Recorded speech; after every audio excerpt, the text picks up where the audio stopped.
What's up, everyone, and welcome to Variant, the podcast. We are back, Tim. We are back. We are again. back. Again. Again. They don't know why we're saying again. Yeah, but we're going to tell you. Yeah. Because while this for you is our first return back in a couple of months, because we have actually been on an extended hiatus, which I'll get into in just a second, this is also a return to the video podcast, the video version of the podcast, which has been gone Like a year and a half. for a freaking long time. Very long time, yeah. And a lot of people have asked us, when's it coming back? Well, we are back. And, there's a couple of reasons for both. But the reason we're also saying we're back again is because this is actually the second time we're recording this episode because we had an audio problem. And by an audio problem, I mean there was no audio. Because, were we not recording the podcast? We were recording the podcast, Arris, but the audio wasn't recording. When podcasts, Right. by nature, are mainly audio. I mean, not really. Mainly. That's how they started. I mean, not this kind of a podcast. We were doing Professional podcasts. We were doing audio for a year and a half. Yeah, but that's not the organization we're running around here. Only the fancy We're not ones running have video. Yeah, the fancy ones also have audio, but that's not the ship we're running. So, anyway, point is, we're back, everybody. Unbelievable. And it's good to be seen. Unbelievable. As well as heard. Yes, the Variant podcast has been gone for a couple of months, for starters. We went on an extended hiatus because we had kind of 2 months of the vast majority of our production team out for a myriad of reasons, mostly sickness. Are you saying that, my family had strep throat, ear infection? Your family had everything. All that fun stuff. Yeah, everything. I feel like we sent you around the world to just pick up every virus you could, Dude, it was, and then bring it back. I'm gonna look at my camera. It was a month of hell. Hell. It was awful. Because it also didn't. It happened like systematically. Like my wife got sick. One after the other. Better. Daughter got sick. Better. Other daughter got sick. Better. And thankfully, I was the only one who didn't get sick. You got a cold a couple times. I had like a stuffy nose, but it wasn't like I was out in bed. Like I was I had a stuffy nose, a little itchy throat, but I was completely functional. It was, but like the rest of my family, like bed. Yeah. Days like out. Yeah. So It was. I'll put it in It perspective. was unfortunate. My family, my wife and 2 kids, within 30 days, we visited the doctor 9 times. That's 3 visits. That pretty much says it. Each person. That pretty much tells the tale. Yeah. So and you were not alone. That exact model was played out across a good portion of our production company. So because of the major staffing issues and the fact that we were also rolling out Astonishing Times at the exact same time, Yes. we wanted to make sure we were able to bring you guys the regular Variant content at the regular quality that you guys are used to from us. And be able to get all of the Astonishing Times content rolled out the way that we had intended. And not quite, but it was pretty dang close. It was close, yeah. So we wanted to focus on that. So I put the podcast on a necessary 2-month hiatus so I didn't kill myself because I was one of the only people who was not out that entire time. So I almost died over the last 2 months from a separate issue from stress. But we made it through. We made it through. And we made it through the last year and a half. We are back, finally, video version. And everybody kept saying, why is there no video version? Why is there no video version? And, last year, there was a time where we were doing the videos remotely. Yes, and, during the beginning of all the badness. And I just decided that I didn't like the quality of that. And you bougie. I am. You bougie. I like bringing you guys a certain level of quality when we do these things. So we just rolled it back to audio only until we could do things. But also, you got Botox, and you were like, I need some time. I don't want people to notice. What I didn't tell everybody is that I gained about another 60 pounds, and I was I've lost it, so no. But yeah, so I'm glad to be back. Oh, your quarantine eating? Yes, exactly. Exactly. But we are excited to be back, and Astonishing Times, Arris. Yes. Astonishing Times. And again, just know that everything we talk about here today, this is our second time talking about it. Meaning we should be very, very fluid and proficient in what we say. That's exactly if not, right. We're just bad. We've really honed in on our thoughts now. Yeah. But Astonishing Times, we're now rolling in on issue 3, coming out later this month. Yep. The audience has had a chance to now read the first 2 issues. The feedback has been awesome, really across good. the board, Really not good. just from our audience and the readers, but also from the comic book industry. Yes. And many in the press. So, what's it been like for you? How are you feeling about everything? Give us the rundown, dude. It's been absolutely crazy. Like, first and foremost, I was just floored with the amount of positive feedback the first issue got.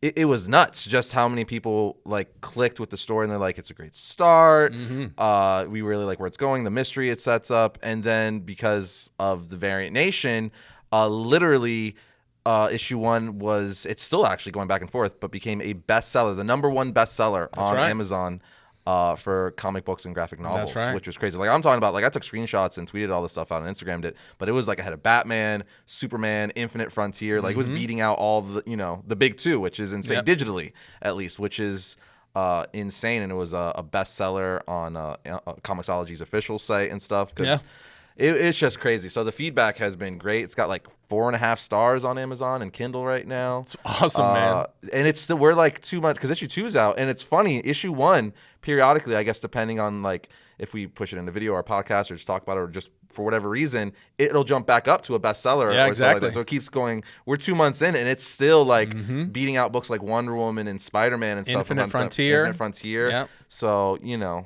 thank you, Variant Nation, first and foremost. That's the only reason why that's happening. But I'm super, super excited you guys are liking the story that we're telling. And it's just surreal.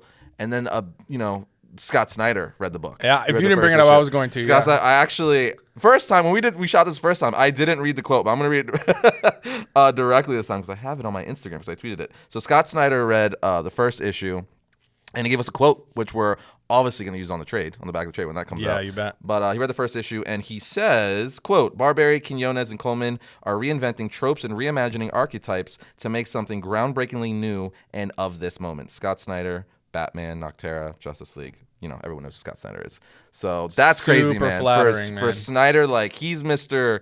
Comic book guy himself. Like, J.J. Abrams of comic books, pretty much. Like, he's like the modern age. Like, if you were to have a writing Mount Rushmore for comic books in the modern age of comics, he would be up there for sure, without any doubt. Like, that's the man. He's certainly, I would say now, he's the most well-known name in comics for sure. And he's actually got an imprint now on Comixology too. So it's kind of cool that we have books on this, coming out from the same publisher and stuff like that. We're actually gonna have him on Variant. Yeah, very soon here. Very soon here. Yeah, but we're gonna be doing some stuff with him. It's just it's crazy because I remember when we first started Variant, Court of Owls and stuff was because Variant came out around when the New 52 was just launching, 2012. Right. So that's 2012. when DC was rebooting everything. And that's when I knew Scott Snyder before that with his previous Batman stuff on Detective Comics and stuff like that. But Court of Owls, like everything, that was oh, this guy's like legit, and he went, blew up from there. And he instantly became one of my favorite writers. And I remember going to Comic-Cons and getting his autograph. I still have his autograph on a lot of stuff. I remember that as well. Yeah, just being a big fan and stuff like that. So that from literally waiting in line to get his autograph to now years later, he read a comic book I created and liked it and put that out in the world. That's nuts. That's pretty surreal. That's nuts. Yeah, that's really crazy. Surreal. So, well, I'm just gonna say I'm thrilled for you, for Frank, for Rory. You guys have worked for a very long time. Yes. To get to just the point where it came out, it felt like it took forever. Dude, but then as soon as issue 1 dropped, it's just like going by so rapid fire now with issue 3 coming out soon of the 5-issue series. But I'm super thrilled, not just for you guys, but for the audience, because, we talked about on the show leading up to the release as well. And then, of course, we had the roundtable and so forth, where for me, not just because it's you guys, but it's genuinely a fun book.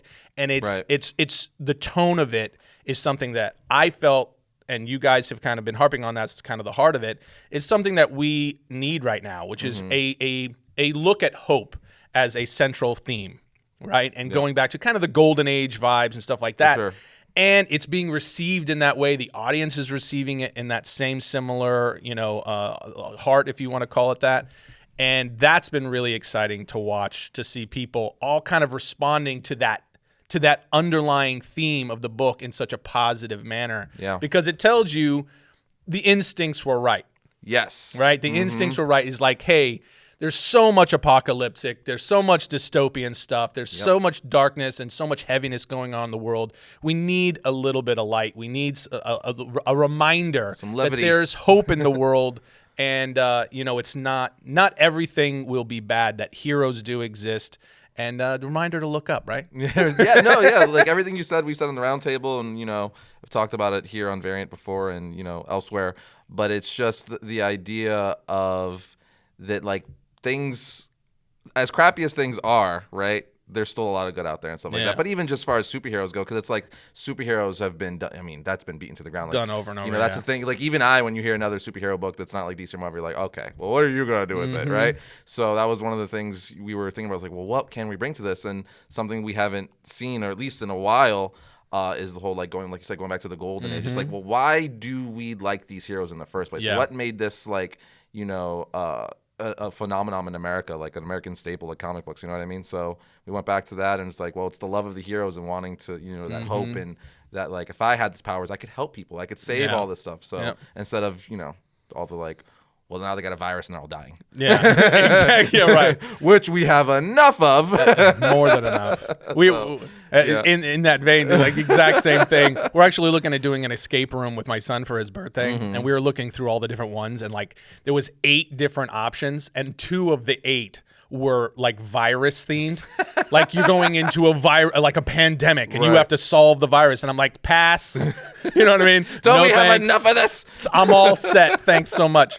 But yeah, in that vein, and this is the last thing I'll say on it, is the thing that I love about Astonishing Times and that you guys did is that it's self-aware of the fact that you guys created characters that are similar to very popular characters that we have inside the superhero genre. It's a love Superman, letter. Flash, right.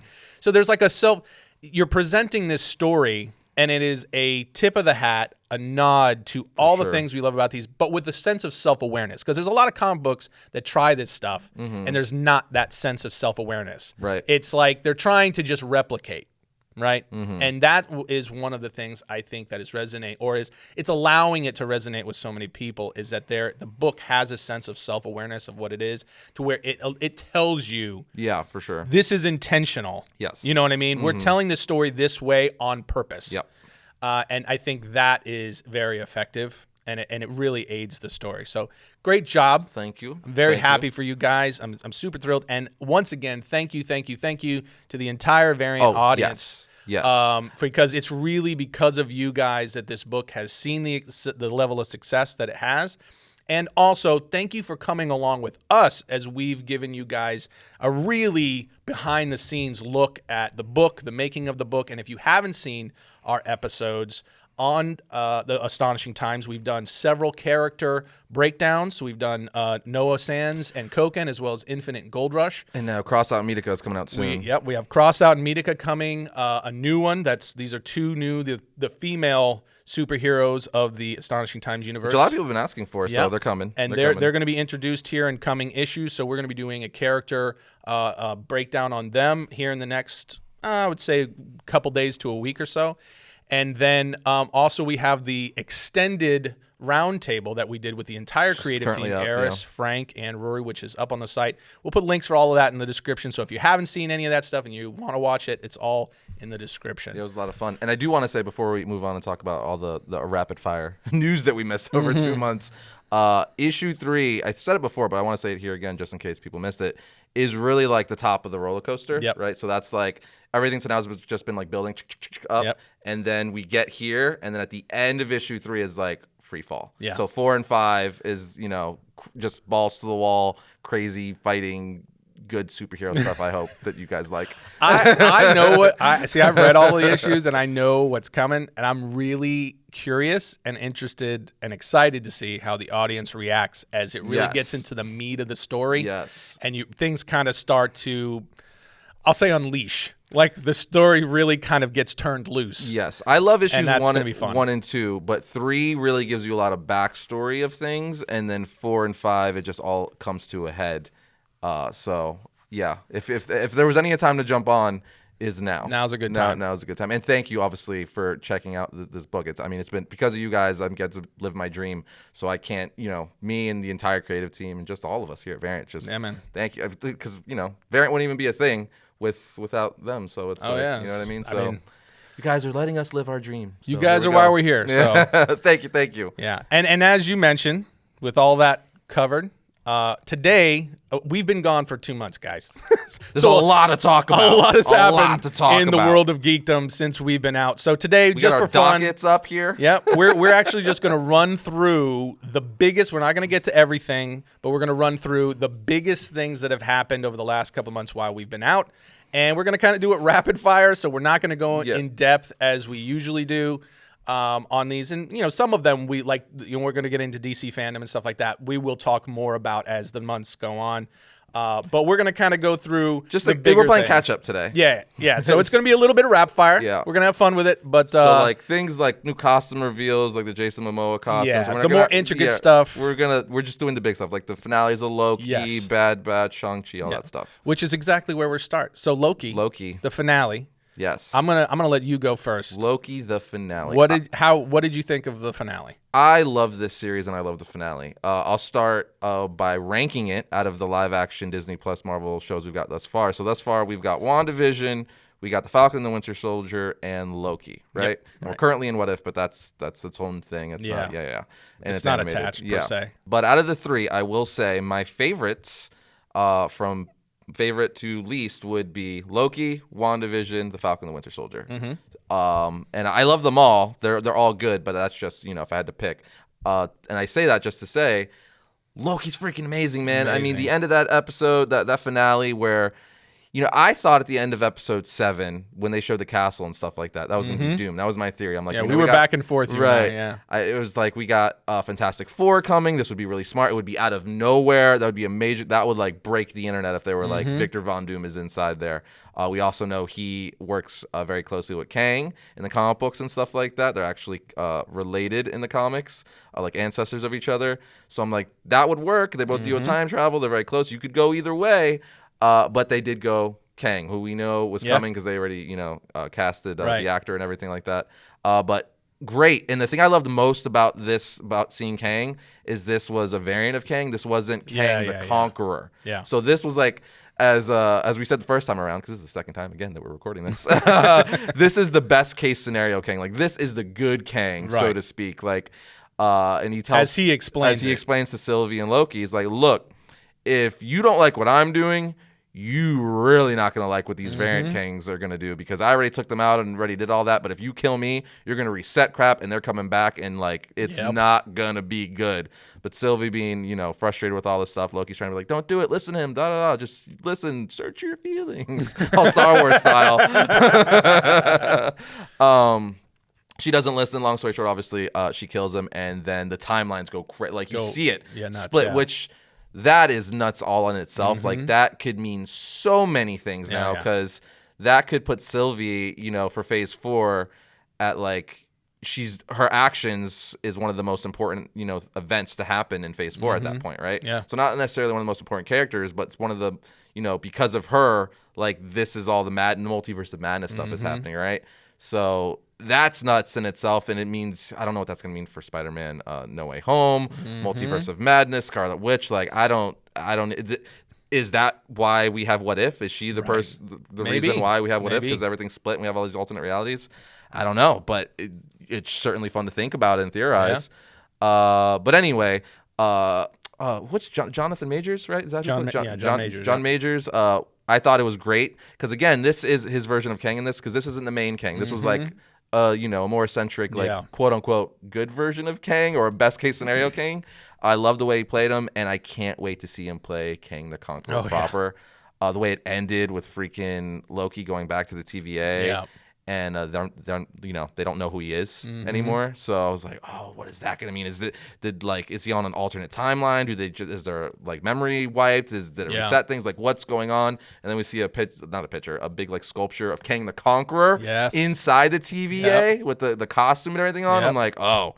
So in short, because we got a lot to talk about, I loved this series so very much, and I can't wait for all the things it's going to, because out of all the series we got thus far, this one seems like it's going to impact the MCU the most overall. I 100% agree with that. I can't wait to see what it does. Well, for those of you who were watching or listening to the podcast before we went on a break, we were talking about the different theories around Loki and all that kind of stuff.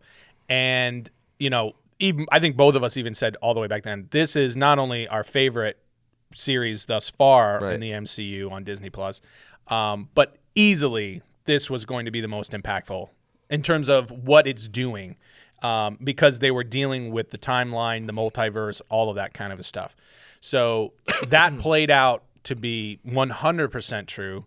And I don't think there's any questioning the fact that what they did with Loki is going to set the stage for sure for everything going forward, at least the biggest pieces of what they're doing with the MCU going forward.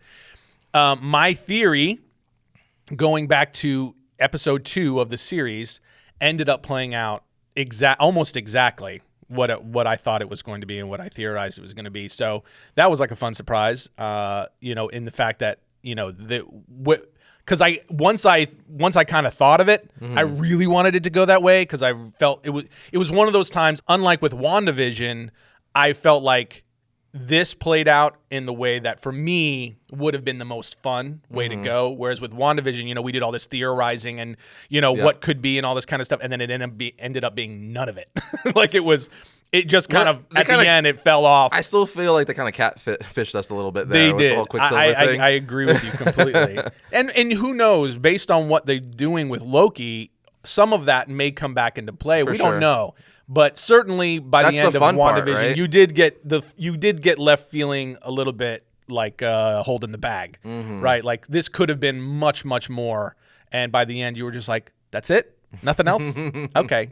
And to some degree, we all acknowledged, like, we did that to ourselves. But with this series, that did not happen. Yep. By the end, it was like, yes, and yes again. It was so good. And when Kang, I don't know about you, when Kang first entered, right, because they go into the castle, and, we never said spoilers for this. Whoops. So if this was spoiled for you in any way, that means you haven't watched Loki. It's been over for quite a while. But we're going to be talking freely about everything. Hey, so like everything we talk about is spoilerific. So it's like the Russo brothers said with Endgame. You got 1 week. Yeah, after a week, it's totally fair. The internet can go wild. So I doubt this was spoiled for many because it's been out a while. But spoilers for everything we talk about going forward, guys.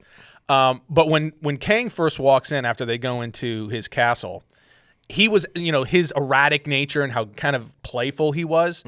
It was a little bit weird for me. I was like unsure. It's like, why are they doing Kang? Until they kind of explained. Until it started to unfold, and then it was like, oh, that's awesome. Once you realize that this isn't Kang the Conqueror, this is just Kang. This is the nice, best version of Kang the universe can hope for. And he's controlling everything, not to protect, living beings in the universe from itself, but to protect the universe from himself. That was such a cool plot twist or element that they inserted there. And it was so smart, and it made it so, in the end, especially as we go on, it's going to make it so much more fun because we saw that version of Kang. Sylvie kills him. And then, as you said, Loki returns back to the TVA. Now, Mr. Mobius doesn't know him anymore. Nobody reckons. Everything is now changing. The timeline is now splintering into a million different parts. And which obviously, as I thought was going to end up happening, is going to be responsible for the multiverse breaking open and a lot of the events that we're likely to see in Spider-Man No Way Home, which we'll get into here in a second. But in addition to that, they show that statue of Kang the Conqueror, who is now he's now ruling. Instead of the 3 timekeepers, now it's just that statue of Kang the Conqueror, and he's now the tyrant is now ruling the timeline, which is just, man, that's just going to be so freaking fun. It's crazy. Going forward. And in hindsight too, that twist kind of makes all the sense because the show is all about variants and different versions. Exactly. Yeah. So it's like it makes total sense that the Kang we got is a different version from the main Kang, right? So it's like it all kind of links together. So it's clearly they know what they're doing. Is what I'm saying. Yeah, they did a really really good job. I mean, everybody from top to bottom that Feige hired to run this series, from the directors to the writers to the cinematographers, the entire cast was fantastic. There was really only one episode.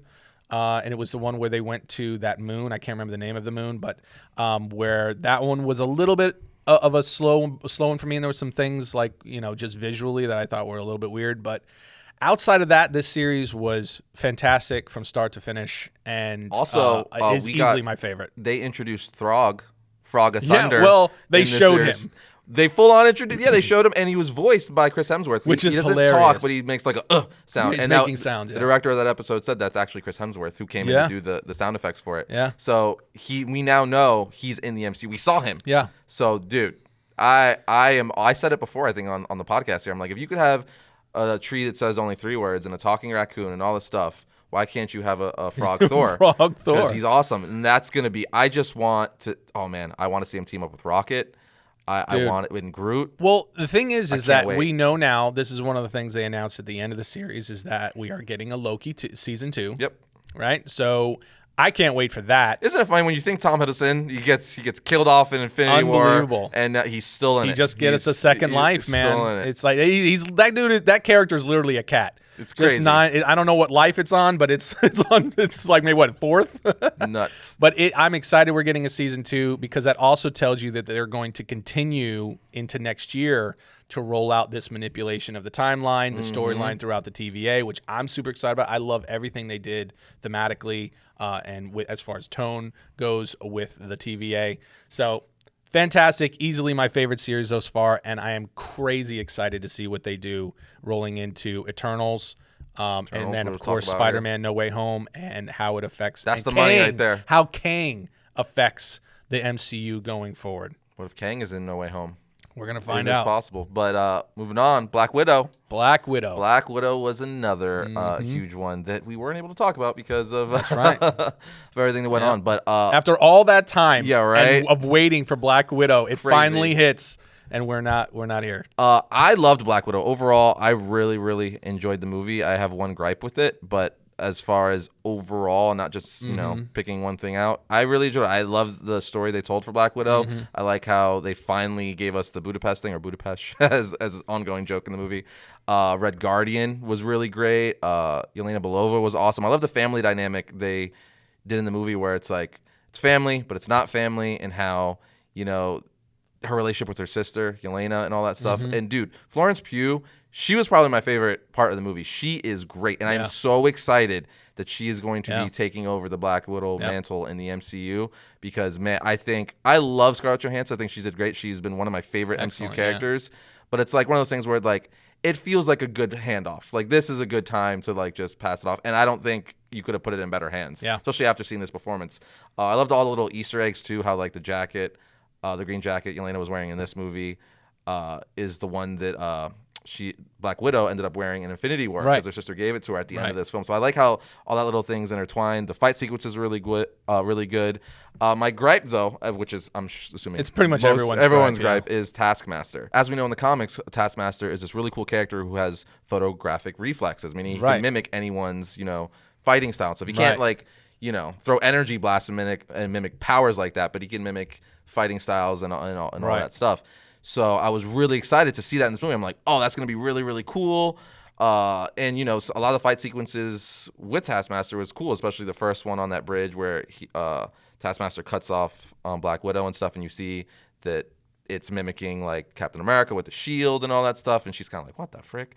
But lo and behold, what the frick? The biggest thing for me, though, is the fact that because yes, they gender swapped the character, but that didn't even really make me mad or bother me at all, because I'm like, you could still do that character being a different gender. I would even say that was expected by most people. Right, that was kind of the expected going in. The point is, I'm like, that's not why I didn't like Taskmaster. Why I didn't like Taskmaster was because they made the character a basic like a robot. Literally, the character learns how to fight like other people because a computer chip, a hard drive, is injected into the back of the head or neck, and it's watching videos of like mimicking like Black Panther and like Captain America and stuff. I'm like, really? So it's a mindless robot that you upload information to, and that's what you're doing? Like, you took away all the depth from the character. You took, like, literally, Taskmaster is a villain to almost every Marvel hero, like, and is beating Captain America and all that stuff, and really, really cool character you could have done a lot of cool stuff with, and they just made it I don't know, like a weird plot device or just like robot zombie thing that had no depth. I was just like, that's okay. That's not great. So, I mean, but didn't like that at all. But besides that, overall, I still enjoyed Black Widow. Yeah.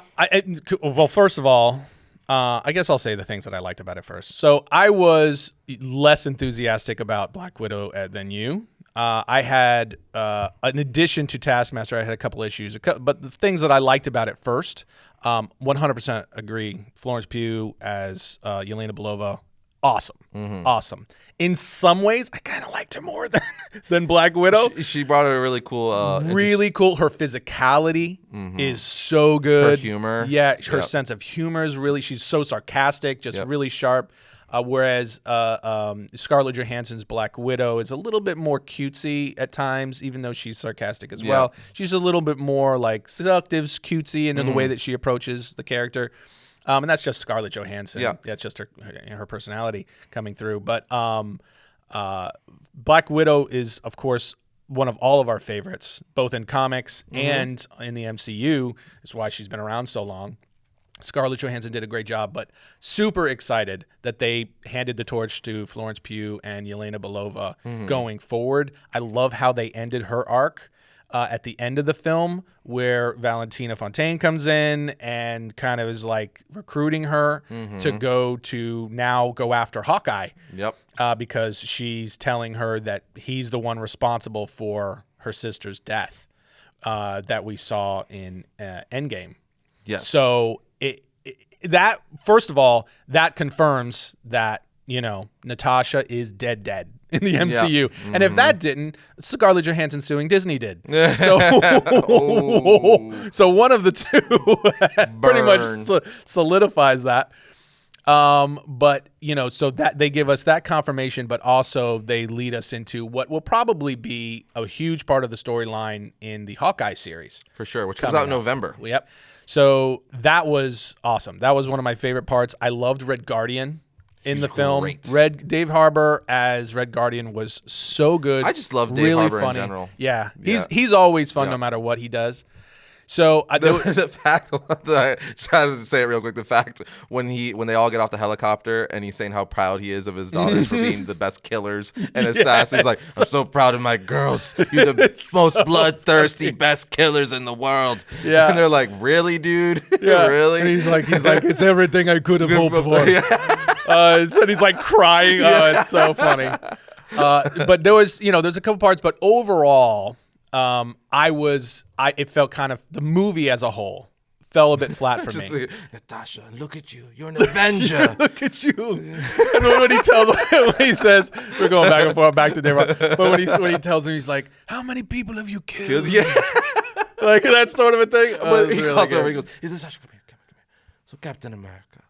Did he mention me? Does he talk about me? He's like, what, man? You haven't seen me in years, and you're just like, he's my nemesis. He's like, we're not like enemies, but you know, we're different or whatever. You know, it's like the Russian version of Captain America. It was really funny, really funny. But overall, and that was a horrible accent, by the way. I know people. That was a horrible Russian accent. You were going. I don't know where the accent landed, but I just kind of followed you down that road. I never claimed to be an actor. Okay, I just talk about the stuff. But overall, the movie for me kind of did fall a little bit flat for a couple of reasons. One, you already mentioned what they did with Taskmaster. That was so much of it throughout the movie felt a little bit like a slow-moving train wreck, in that you knew, like, very early on when they started explaining the whole storyline about, I don't remember the character's name who runs the Red Room. Do you remember the character's name? The dude. The dude. The dude. The Italian guy. No, I the don't. dude. Anyway, the character who runs the Red Room, his daughter gets killed by Black Widow. They kind of tell you that. That's the blood on our ledger. Yeah, exactly.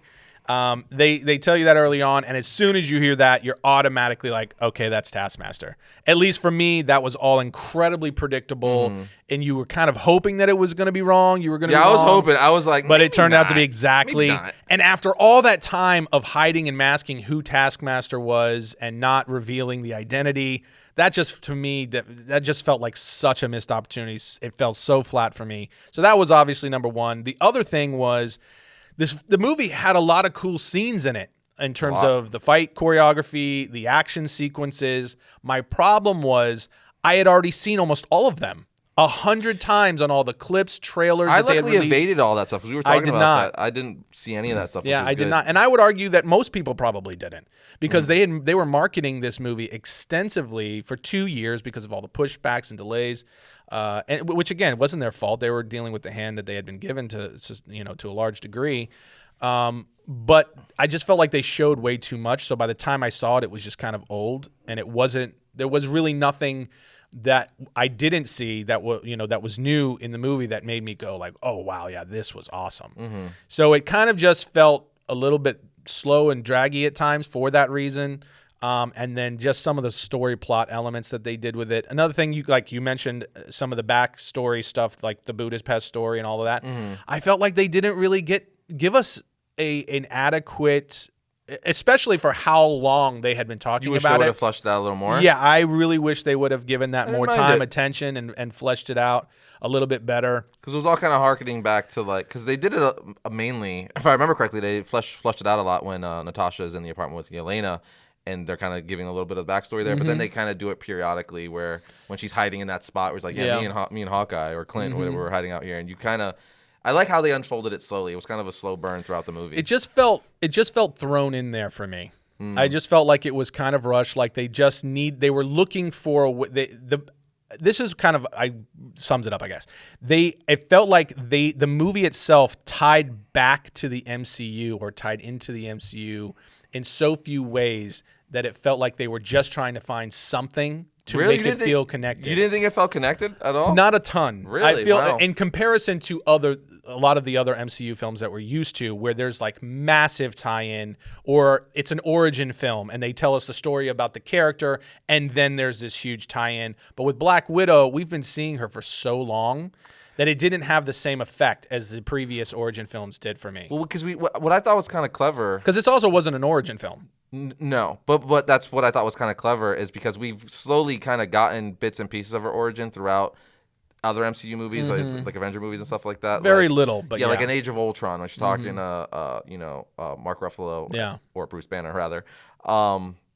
We kind of understand like, oh, so we see like flashbacks of her and like how, she can't have kids because they took out like all those like reproductive organs and stuff. And then in this movie, they kind of reference that again, and they kind of solidified and talk a little more about it. So I kind of like how this just rounded out things and glimpses of stuff that we got in previous movies. So I like that aspect. I guess for me, I think I would have preferred a Black Widow movie, because she had been in the MCU so long, and I feel was neglected as a character. The fact that overall Captain Marvel got a that's what I'm saying, dude. That's exactly what I'm saying. You had your female character. Yeah. Like why? Like why? Exactly. Like Black Widow. And Black it was Widow. because they wanted to make Captain Marvel the most powerful character in the MCU. Yes. And they weren't satisfied with it just being Black Widow, which I think was a mistake.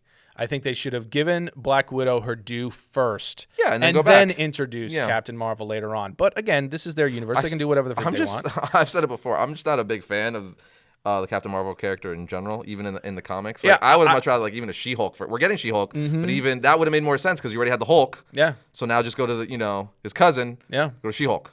And there are a lot of people that are fans of Captain Marvel, but I mean, we can only really speak to the popularity of the comics, which has not really ever played out for them in Marvel Comics. Captain Marvel has never been a particularly popular character in comics. Correct. Right? The movie performed very well. Which is probably why I don't like the character, because even in the comics I was just never. I'm like not, if you like the character, fine. That's just me personally. I just whatever. But Black Widow, again, to that point, is I feel like they should have given her love, her due first. I would have personally loved to have seen a movie that was about Black Widow that instead of, telling this kind of story in between Infinity War and Endgame was a story that went back and told us something that she did prior. Right, prior to the Avengers, or even while she was with the Avengers on some level, something that was a little bit more James Bondy, where it just felt, the story just felt rushed. It felt like it was just an odd fit, and it didn't, at least for me personally, it didn't play super well. Yeah, I personally didn't get that. I liked how it kind of filled in that gap of her on the run, and then eventually going back to meet Captain America and all, Sam and all of them, which would lead to the events of Infinity War and stuff. So I didn't have a particular problem with that.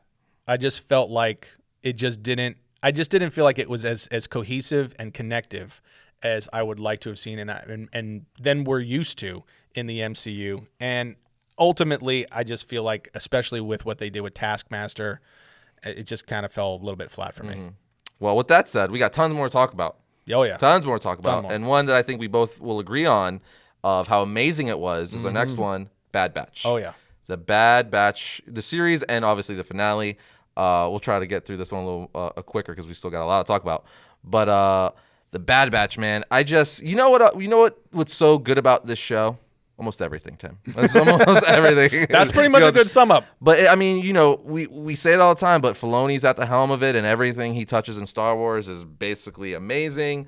I love how towards the end of the series, hardcore and diehard Star Wars fans will notice that a lot of the music they even used was straight up from Star Wars movies. There's a part, I believe in the second to last episode, where one of the ships is landing on the pad, one of the starships, and it's the same exact music that was played in the prequel films for Obi-Wan when his ship is landing and stuff like that. So they literally tied everything back, and it was just, great. But visuals for the show, amazing.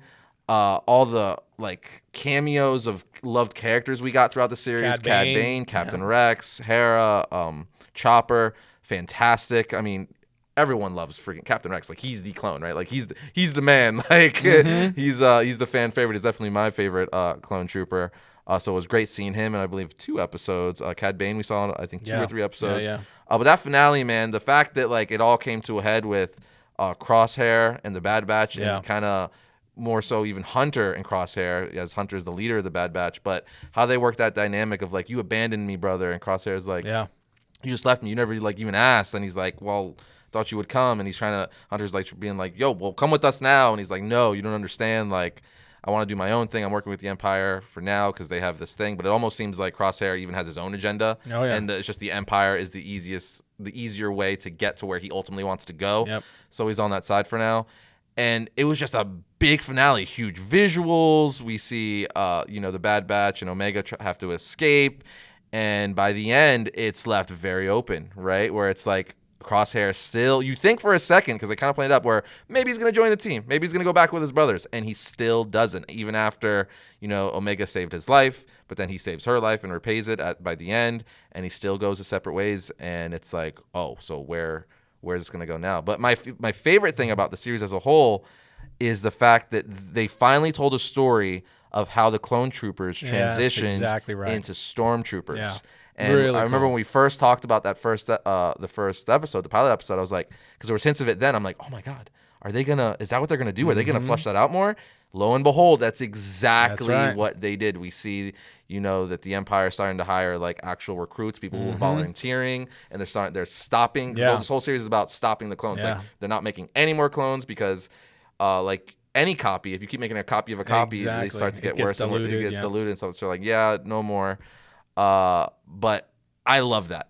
Because the clones, the Clone Wars and the Stormtroopers is one of the biggest and coolest parts of the, of the Star Wars mythology, and the fact that they're finally exploring that. And we got to see the first generation Stormtroopers, which is based on the original concept art for the Stormtroopers. Showing Filoni knows what's up. He's going back in those archives. He's we're going to use this because this just makes sense. So nothing but good things to say about the Bad Batch, and I can't wait for season 2. No kidding. Can't wait. No kidding. This series, very similarly to the Clone Wars series that Dave Filoni both created and was at the helm for, this series just once again demonstrates the depth of Dave Filoni's Star Wars knowledge. The encyclopedia that he is. Yeah, he did so much with Bad Batch, just like he did with Clone Wars, but he did it in a way that uniquely brought character and depth and, you know, an expansion of the Star Wars mythology in a way that, for me, and I think a lot of Star Wars fans, which is why these shows are so popular, that in a way that was surprising. It's shocking. The last couple of episodes of Bad Batch Season 1, visually, right, the animation was fantastic throughout, and there was several episodes where it was particularly true. But the last couple of episodes where we saw the destruction of Camino, right, that it was just visually awesome. It looked like a freaking live action film. Yeah, it feels large in its scope, and it has so much depth. But then what they do with the characters, kind of going back to what you were talking about, the relationship between Hunter and Crosshair. I loved what they did with Crosshair, that they didn't just, because, you know, at least for me, you thought, okay, Crosshair is, and this is kind of how they played it. It was they pulled a little bait and switch where they played it to where Crosshair was doing what he was doing because he still had the implanted chip. The inhibitor chip. Inhibitor chip. And that the rest of them had it removed, and so that they were safe, but his wasn't. So you kind of had this feeling of like, okay, they were going to wind up getting him and remove the chip, and then he was going to be back with them. Yep. And we get back to where that final the actual confrontation between the two happens, and turns out, no, he removed the inhibitor chip a long time ago, he says. And this is really what he wants to do. Right. He just really disagrees with them, and he's going a different way. And that torn relationship where there's clearly still a bond there, a concern and a care for one another, but they just don't see eye to eye anymore. It's kind of like almost like the Raphael and Leonardo thing, yes, right? Where they just have different... A darker version. A darker version for sure, but they like clash in the sense of like, we should do things this way, and then the other guy's like, no, we should do things this way. But even different ambitions. For sure, yeah. Totally different ambitions, totally different pursuits. And the way that they were able to tell, you know, this dynamic of a story with all these characters while simultaneously adding so much to the mythology of Star Wars. You know, once again, he did this with Clone Wars. They're doing it with The Mandalorian. And I anticipate that, now we got the Book of Boba Fett coming in December, and I anticipate it's going to be no different with Ahsoka and everything else that Dave Filoni and Jon Favreau are doing together live action. But what Dave Filoni has accomplished with Clone Wars and now the Bad Batch series, you know, as we head into season 2, in terms of filling in gaps for Star Wars timelines, so good, adding new characters, adding these depth or deep storylines with these characters, and expanding their story arcs, you know, individually, and creating these new fan love characters that are now just building onto, and I think restoring that love of Star Wars. Oh, for sure. That, you know, for a couple of years there was getting kind of battered and beaten. And it's he's like proven time and time again, like, you don't necessarily need the legacy characters for us to like That's love this stuff. True, like, like Mandalorian, the Mando, and Grogu, prime examples. They're like, they've been around for what, almost 3 years, I guess now, and they're already fan favorite characters talked about just as much as like R2, Han, Luke, and all that stuff. And the same goes to Ahsoka. The same, you know, to what he did with like Rex and some of the clones and things like that. So all what Filoni and Favreau has done with, you know, Filoni primarily, because Favreau's relatively new to it, but he's already worked wonders, is they've obliterated that whole argument of like, oh, you know, OG Star Wars fans, they just want their OG characters. Nope. That's not true.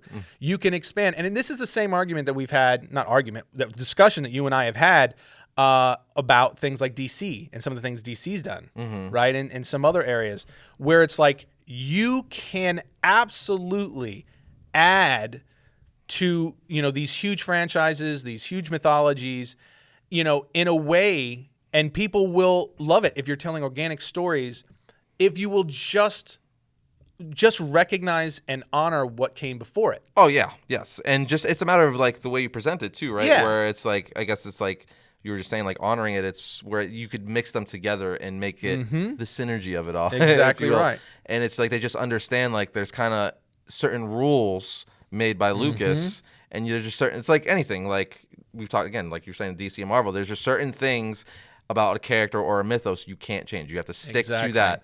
You can do other things and play with it, but there's just certain things where like that's literally just this universe. If you change it, then it's not this universe. Yep. And Filoni specifically, we've heard him say several times. He says it again in the most recent gallery episode, which explores the behind the scenes of the season 2 finale for The Mandalorian with Luke and all that stuff. Where he says, he's like, no, look, like Lucas said this. Like this is like what Lucas wants. You have to follow this thing. What Lucas said, you can't deviate from certain things. Like you could add and do stuff as long as it'll line up what Lucas set in place. And like him and Favreau understand this, which is why it's working out. It's working really so great. And you could make all these new characters as long as it lines up with certain things that are already part of the lore. You can't just be like, oh, now this. Exactly right. You know what I mean? Or I don't know. But it's great, man. I'm loving it. I can't wait for Ahsoka. Everything else they have to do, they're coming. Boba Fett. And this did such a good job of because we went from Mandalorian to and they set up the stage. They announced the Book of Boba Fett, and then we rolled right into Bad Batch a little while later, and now we've got the Star Wars anime series, Star Wars Visions. Star Wars Visions that's coming out, I believe, later this month, End of September. End of September, and. We haven't seen that yet, but it looks very unique. It's a very different take on Star Wars, obviously. I'm so excited because I'm I'm an anime actually fan. interested to see it. I'm not a anime huge fan. anime fan myself. I shouldn't say a fan. I just don't watch anime. Because it's never been for me, into I'm looking at it like because all it really is they went to a bunch of different anime studios and were like, hey, what would be your Star Wars story? Which is a very unique thing to do, by the way. So it's kind of like Very what if interesting in the concept. sense where it's like this isn't necessarily canon or anything. It's just like what would you do if you had the Star Wars toys? Would you make new characters? Would you use some of ours? Like what do you these are the Star Wars rules and toys. This is the toy box. You do you. And for me, I think one of the most interesting aspects of that concept is we both agree that one of the coolest adds or expansions that they have done in Star Wars mythos, and they did a lot of it in Rogue One, is where you kind of present a connectivity between Star Wars and like samurai Japanese lore, stuff like that, where you insert that, kind of like how Jon Favreau has entered in a lot of the spaghetti western. Well, George Lucas did that first, he definitely expanded on it with The Mandalorian. But in that Ahsoka episode, man, it was very heavy in that one. I would love to see, or I'm very interested to see with Visions, them kind of go more that route, like go full bore with it and see, what it does. And so that's going to be fun. I just love what they're doing with Star Wars right now, and I know that there's two camps still. You have the Favreau, Filoni camp. I don't know if you can call it the Filoni camp anymore because he's overseeing everything. Yeah, he's kind of the creative director of a lot of things. Do my bidding. Yeah, I mean we don't really know like the extent of what all the politics are going on. But over there, we've been saying it forever, and I know we're not the only ones. The diehard OG Star Wars fans are like, make him the Kevin Feige. Yes, like just it's a simple fix, man. Just make him the guy where he is in charge of everything Star Wars. That's all you got to do. If you do that, oversees everything. Star Wars will be in good hands for the foreseeable future. Dude. So I can only hope that is exactly what's happening behind the scenes. And based on what we're seeing, things are going well right now. Yeah, I'm looking forward to Boba Fett in December, man. Book of Boba Fett, Ahsoka, Obi-Wan is filming, I think. I'm trying not to think about Obi-Wan because I have so many high hopes for that. There's concept art that leaks for Vader. I'm trying not to. It's Hayden Christensen. I've got it just gives me the goose pimples. And James Earl Jones, he's probably already recorded his dialogue. I hope so. They're because at ILM my boy working James on Earl it. Jones is getting up there in years, and we only have maybe a little bit of time left of that. You got to watch the freaking gallery episode for the Luke thing because they explain how they did the voice and the machines and technology. Not to go off topic real quick, but they have a device basically that, because that's not Mark Hamill talking, right? Right. And Luke, basically what it does is this program that goes through, they input all bunch of Mark Hamill dialogue from that time, from like the 80s and 70s. They just put any audio they could get, and the computer basically takes all the words it needs, rearranges it, and makes the inflections as so to what they need. So now you have young Mark Hamill voice that's a computer now. A computer is replicating young Mark Hamill's voice through thousands and thousands of previous audio clips of him. It's nuts, dude. It's nuts. Think about for it's just kind a of scary second. though, too. Yeah, it's the ramifications of that. That's really kind of crazy. The fraud that could be had in the wrong hands. I'm saying, dude. So, but I mean, in terms for our purposes of the shows, it's pretty amazing. But Tim, what if? What if? Marvel's indeed. What If? It's currently going out. It's well, the 5th episode actually came out today as of recording this podcast, but we haven't seen it yet. So we've only watched the first 4 episodes. The first one was Captain Carter. The second one was What If T'Challa Became Star-Lord. The third one was What If the Avengers Never Happened, essentially. And then the fourth one was What If Doctor Strange Lost his heart instead of his hands. Yes. So I think they've You want to know what the new one is? Yeah, I do want to know what the new one is. What is it? I just saw. What is it? They release it. It's What If Zombies. Is it today? It's Marvel Zombies. I thought you said that was going to be... That's what they showed, man, and they changed it. It was shown to be... This was shown to be the 8th episode. And the reason that's important, gang, is because we are doing our own What If series on the Variant channel. Ooh. And we've actually done one, What If the Avengers had never formed. Yep. Or had never been. Which is very different from the series. Very different. From the comic version, very different from what they did in the series. But we're doing our own series of that. And one of the ones that we were planning on doing was the What If Marvel Zombies, which was supposed to come out based on the information that we had been given toward the end of the month. Now it just came out today. Blew that up. So our take on the actual comic version of What If Marvel Zombies is going to come out in a couple of weeks. But yeah, so today is Marvel Zombies. Oh man, that means we got the Tom Holland Spider-Man in it, if I believe so. Dude, it's good. That's going to be a wild one. That looks like. Although Tom Holland's not voicing him though, he's not doing it for voicing him for the series. Yeah. But the point is that with this show, and I think we both agree, every episode has gotten better. That's what I was gonna say. From 1 to like literally, it's just been like progressively getting better from episode 1. Because I was like, the first one, good, awesome fight scenes. But then What If T'Challa Became Star-Lord? Really, really cool. We see freaking Thanos in there, voiced. Man. Oh, that was great. By why am I forgetting his name? Josh Brolin. Voiced by Josh Brolin. Michael Rooker, Yondu. And then the third one, which is really, really, it was like it's not a heist. It was kind of like a murder mystery, which was really cool. That was the What If Marvel lost its greatest heroes and all that. Yeah, so you see like this mystery character going after like Thor, Hawkeye, Black Widow. Avengers were being Hulk. killed off. Really, really cool. And then the way they did my boy Hulk in that movie or that episode, it was cool. But I was like, though. It made sense. Man, it made sense, especially at the end when they went back and explained how it happened. Let him explode into a mess of Hulk. By far the best one, at least for me, was the new Doctor Strange one, where I agree. The story itself was so well done. It's about loss and trying to bring that loved one back, which I'm sure anyone who's lost someone could definitely relate to. It's like, how far would you go to bring that wife back, that husband, that kid back? And in this, we see how far a version of Doctor Strange would go. Yeah. And it's pretty dang far. Too far. Really, really good. I'm a I say it all the time. I'm like a broken record, but I love Elseworld stories. I love What If stories because it's basically it gives you all the toys we love and basically says you literally can do whatever you want because it's not canon. Just whatever you want with these characters and stuff. You can play with all the toys. All of it. No rules. Yeah, there's no you can kill anyone you want. You can make people evil. Whatever you want to do. And so I'm really enjoying it. And the animation is amazing. Phenomenal. Really, very unique. It's not like anything I've really seen before. I've told you before. It kind of feels like a more stylized, modern version of like the Iron Giant. Yeah, I agree. Animated movie. I just love it. Really, really excited to keep seeing more episodes. Yeah, I think it's just it is the thing I love about it is it almost feels like it's a really cool break from the MCU timelines. Because it's not connected to anything. Yeah, it's its own thing. And we don't know how they're going to kind of rope it in. Yeah, obviously no, it is is connected. But, as you've mentioned, it could be associated with what Kang did and breaking the timelines, and they may explain it that way.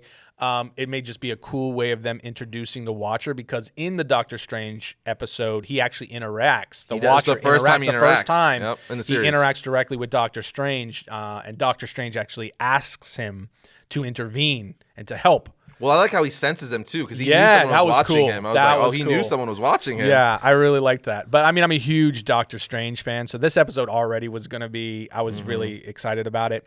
But then the story they told was just so rich, and it was deep, and it was meaningful, and you know, I don't know about you, but even though we're getting the voices like Benedict Cumberbatch and so on, I think I know exactly what you're going to say. Many times they don't sound like themselves. They sound a little different, right? Yeah. I mean, all from Michael Rooker, even when it was Chadwick Boseman, who they had in there, which was this was the last thing he did for Marvel. A lot of people, I don't know if a lot of people know that, but it didn't really sound like him at parts, and maybe that's because he only had recorded some dialogue. I'm not 100% sure, but. Well, no, the reason I don't think that is because Michael Rooker the same way. It's like that with everyone. Yeah, where I think Josh Brolin and probably a few others are the ones where I'm like, oh no, that's Josh Brolin. The one that was like weird for me is Hawkeye.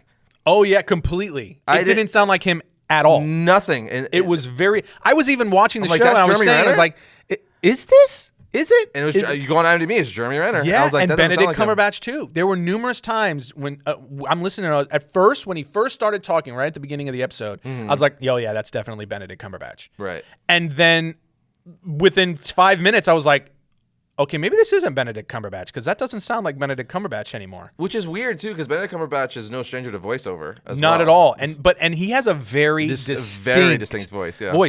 And Rachel McAdams. Same thing. She voiced Christine in the episode. That one, I was like, no, that's her. There was parts where it was, but then there was the rest of the time I was just like, I don't know. It sounds like someone trying to replicate. I wonder if it's too because it's very different, acting live action as someone very than much just so, talking to a mic in a booth. So I wonder if they're it's different in your body motion and your energy, so it just came off a little different. One of the things that I thought of, because another one that really got me and that really stood out to me was Tilda Swinton as the ancient one. Yeah. There was so many times I was like, that does not sound like Tilda Swinton. It's her. So the only thing, Samuel L. Jackson, it was like, that's definitely Samuel L. Jackson. Samuel L. Jackson was definitive, but that's because Samuel L. Jackson just sounds like Samuel L. Jackson all the time. But he, one of the things I thought of is probably one of the main culprits is a lot of these vocal recordings were done during lockdowns and isolations and stuff like that. So studios were sending them mics. Exactly. And stuff like that. So a lot of these people were probably being directed and recording from their house. And if that's the case, that could explain because the direction might not have been there. There might not have been nearly as many takes, or that's a very different dynamic in terms of that process. So I think that may have played a big role. Little off topic, but I know that definitely happened for the anime Castlevania on Netflix, where a lot of the actors, especially the older ones, the studios just were like, they sent them the equipment set up and they were recording. Well, that was happening all over remotely. The place. So yeah, I mean that definitely could play a role. So, but even with that, I just wanted to point that out because I just thought that was an interesting, weird thing. But overall, this show gets better every single episode because for me, Dude, and Marvel I told Zombies you, tonight. I mean, I'm excited about that. That's going to be a fun one. I do kind of wish they would have done that closer to October, though, the way they originally had stated, because that would have been a cool kickoff to the Halloween season. But I wonder what else they have coming because I don't even know how many episodes this series is. I mean, we know some of them, but I know we have a Killmonger one coming. Yeah, we still haven't seen that one yet. For sure. But for the show overall, and I told you, it kicked off a little bit slow for me. That first initial episode where Peggy Carter takes the mantle of Captain America when Captain America gets injured or whatever. It felt a little slow just because it was so close to the original Captain America story in so many different ways. Even though, we saw Captain America don the Iron Man armor and all that kind of stuff. So I had some cool, fun stuff, but it felt a little bit slow just because it was so many similarities to the original. The Hydra Stomper? Yeah, I think it was dope. Yeah, but it didn't deviate a ton. So that made it feel a little bit slower than the rest. But every episode since then has just gotten better and better and better. Yeah, I've enjoyed them all, but, going off like you said and we've been saying, they just keep getting better. So I'm excited for Marvel Zombies. Marvel Zombies tonight, and I just does had it say the title of the episode? it just says It just says zombies. What if zombies? Is that literally what? Yeah, that's literally what it says. What if zombies? That's funny. So we've got some stuff coming up with Infinite Ultron and some other cool ones, but it's 9, I believe, 9 episodes total. 9? 9. Come on. So we're already past the midway point. So after today, we have 4 episodes left of What If. Dude, these shows go by so quick. I'm telling you, it goes weird. by quick, but it's a lot of fun. It's freaking weird. So But, we both love that. we did. But Tim, we got Shang-Chi. It's happened. Shang-Chi, we've seen it. And not only that, this was your big return to the Marvel Cinematic Universe in theaters. This is the first movie I've seen in theaters in about a year and a half. Yeah. Maybe actually a little over, I would say, a year and a half. And I got the biggest popcorn, and I ate it. It was the whole thing. The biggest slushy. Drank the whole thing. Yep. And Junior Mints. This was the plan going in. you warned and you did not disappoint. No, dude, our particular theater that we went to, they had this thing called popcorn, like Pack-a-Pop. Pack-a-Pop, and it's this it's like this massive bag, huge, of popcorn. And you legitimately were gonna get it. I was gonna get it. It was $12.50, but I'm like, no, I'll go big or go home. It's been a year. Yeah, it's making up for all the. And just to be clear, this was enough popcorn to feed a horse. I just wanted it there to comfort me, okay, like a popcorn pillow. It was like a bean bag of popcorn Dude, that he was gonna have in his lap. It was like that big. It was pretty freaking feed like huge. a family of 6. It's fine. It's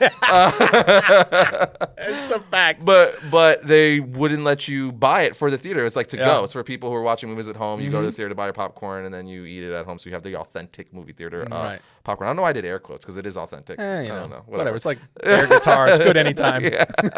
But anyway, they refused us. They were like, no, you cannot buy that. And I was like, what the? It's like, It's to go only, which I'm like, why? Right? It's like, so you're saying no to money. You're saying no to money. Like, Yeah. this is money. You're saying So no. I can only buy this popcorn from you if I take it out of the building? What if you would buy it, leave, come back, and bring it in? I didn't understand that. Anyway, Shang-Chi. Strange policies. Yeah. So we both watched the movie, and I loved it. Oh, yeah. I thought it was amazing. My summary review, as we still got a lot to talk about, so I guess we should start moving a little quicker here. It's like Jackie Chan films meets Crouching Tiger, Hidden Dragon meets anime, right? Like full on, like fair. the third act is like basically Dragon Ball Z level, like crazy kaiju, people flying on dragons. Yeah. There's even a Kamehameha like referenced by one of the characters, Which in the was movie. hilarious, by the way. Oh, dude, I was like, yes. Especially the way the Kamehameha reference came in. It was like a joke. It was really funny. Really, really cool. So basically, I'm a massive fan of like Asian culture, especially like nerdy likewise. Asian culture and stuff like that. Like Power Rangers, that a lot of people now know as we get older, because a lot of people are talking about it. But it's that Super Sentai, which was a Japanese show, right. and it was reused footage for Power Rangers. Obviously Godzilla, all that stuff. I'm just an anime in general, Dragon Ball Z, One Punch Man, all that good stuff. So I'm a massive fan of tons of things that come out of Japan and just, Asian culture in general. And this movie encompassed like all of it pretty much. Yeah. Like you got like the Jackie Chan stuff in there, you got the anime stuff in there, you got like that just classic kung fu karate movie type stuff. It was like, and a lot of the fights were like, especially the fight between Mandarin and who becomes his wife in the film. It was like a beautiful fight. It was like it was just very Crouching Tiger, Hidden Dragon / Hero. Yeah, and if you love that stuff, like like I do and you do, you're gonna just be, head over heels for it. and not to sound corny even, but it's beautiful. No, that's what I'm saying. Yeah, it's like the art of it, the choreography is really beautiful. I love the flowing nature. There's a name for it. I know people are screaming at. I mean, I was like, it's called this because I remember watching a behind the scenes clip of it, and there's a name of that type of fighting. It's escaping my memory right now, but just where it's all like flowy and stuff like that. Yeah, it's very similar to Tai Chi. Yeah, so in many ways. Yeah. So good, and I loved it. I loved how different too it was, that's what the MCU really does best, right? Where you have Ant-Man, it's like a heist film. Then you have your normal superhero films, like like an Infinity War, Endgame. Yep. Then you have stuff like this, where it's basically a Marvel kung fu movie.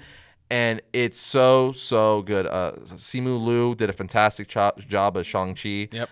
The fight scenes were great. The story was great. That's another thing. I really loved like the father-son relationship in this movie. Was really good, how they explored that, like with the resentment, and then like of Shang-Chi with his father, and basically at the end it's be like, our mother died and you weren't there for us. Like you were the only one we had, and all you could care about is getting your revenge instead of taking care of your 2 kids. Yeah. Like and then even seeing the dad side of that, where he's just like, she was my everything. Like I literally stopped being a villain for this woman and had 2 kids. Right. And now I realize that it was because of that I lost her. And it was just a lot of good writing, a great story.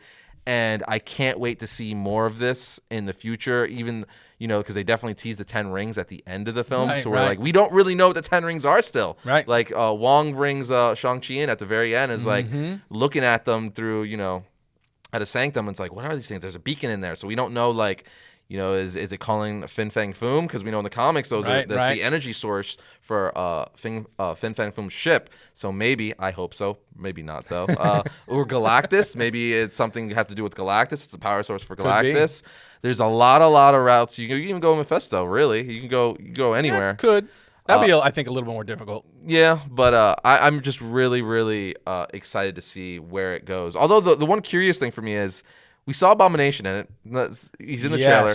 And his relationship with Wong. They're kind of working together, and they go back to this place. It's almost like he was training him. Yeah, it's like they had a deal where it's like, we're going to do these fights, and then we split the money or something like that. I don't know. They don't really – it's very vague, and they don't touch on it again. It happens very fast. But Marvel doesn't do that stuff without a reason. Right. So I'm like, when is this coming back? You're not just going to show us Abomination, especially working together with Wong, and that's not have it come back around sooner or later. With She-Hulk, not to get off topic too far, but with She-Hulk coming, my anticipation is that somehow he is going to play a role in that, and they're just laying the groundwork. Would make sense. I'm just really mad still going on the Hulk thing, because at the end of that, you see freaking Bruce Banner still in a sling. I'm not even gonna talk about that in a sling, because it really bothered me. Like legitimately bothered me. Like, I mean, geez, man. Like, it's freaking Hulk. Ridiculous. Like, even in the comics, man, the dude has been reduced to a skeleton and regenerates. Yeah. So it's like, okay, are you just doing a thing where it's like you can't make him that overpowered? It's like, no, you certainly can. He's the Hulk. He should be your guy. That's your most powerful being. So I don't know. I'm gonna stay more positive. I'm just gonna ignore that because I have other things to say, but I don't want to go off on a rant. I'm just gonna say I really, really did not like that. The last thing I will say is the one thing I did not like is the Mandarin. I love the Mandarin. I will say I love the Mandarin in the movie. It's just the fact that he's not the Mandarin. He's not the Mandarin, right? He's the Mandarin, but he's not the Mandarin. And they killed him off again. Yeah. So they did all this where Favreau, when he kicked off the MCU in 2008 in the first Iron Man, you introduce the 10 rings. You're like, oh, the Mandarin's coming. So you're like, within this trilogy, we're gonna get him. You finally get him in Iron Man 3. Not the Mandarin at all. A guy pretending to be the Mandarin. Pisses off all the Marvel fans. Yeah. So much enormously, so much so Marvel's like, whoa, wait. Just we're gonna kidding. make a 7-minute short film, All Hail the King. It's gonna fix it. We're gonna show you that there is a real Mandarin out there, and he's pissed that this guy Trevor was pretending to be the Mandarin. And then you're like, oh, okay. So in the future, you're gonna bring the Mandarin back. Enter Shang-Chi. We're finally getting the Mandarin proper. Yeah. And the Mandarin makes fun of his name of Trevor naming him the Mandarin, saying, he called me the Mandarin? He goes, I've been called many names, because he's thousands of years old in the movie because of the 10 rings. He's pretty much immortal. He's like, I've been called all these names, and this guy calls me the Mandarin. Do you even know what that means? Name me after an orange. Yeah, like orange chicken or whatever. Orange chicken, And he makes fun of it. So he doesn't even call himself the Mandarin. Someone else calls him the Mandarin. And it's like, man. And then you kill him off. It's just the fact that I think it's a big complaint with Marvel villains in general, where they take all these cool villains and they're one and done. They kill them in one movie. But this one's worse, where they gave him redemption. They brought him back proper, and then still killed him off. Like that's like killing the Joker. Like that's how big of a villain that Mandarin is to Iron Man. Yes. But I'm wondering if it's because the Iron Man's dead now. Tony died, so I'm wondering if maybe that's why. I don't know.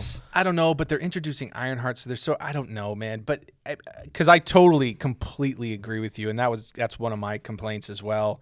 But I guess I'll go to saying first the positive. Again, loved the movie. Yeah, it was great. Super, Really, super really good. fun. What a great return to exclusivity in theaters for the MCU. Like you said before, it's just such a good demonstration, not only of the diversity of characters and styles that the Marvel Cinematic Universe presents, but comics in general. I think that's one of the things that I do. Shows they can really do anything. Yeah, I really do love that the MCU is demonstrating the diversity that is in comics, because there's so many different characters and storylines and styles and they represent so many different cultures and backgrounds. And I loved how true this movie stayed to yes, that was one of my favorite parts Chinese that I was culture. actually going to mention, because you already mentioned the anime side, but for me, I'm a huge lifelong admirer of the Asian culture, whether we're talking about China, Japan, Korea, whatever. All of them are slightly different, and they have their own mythologies and artwork and on and on. And so I am a lifelong fan. I studied martial arts myself when I was very young. Not anymore. Kung Fu I'm very Panda? fat and slow now.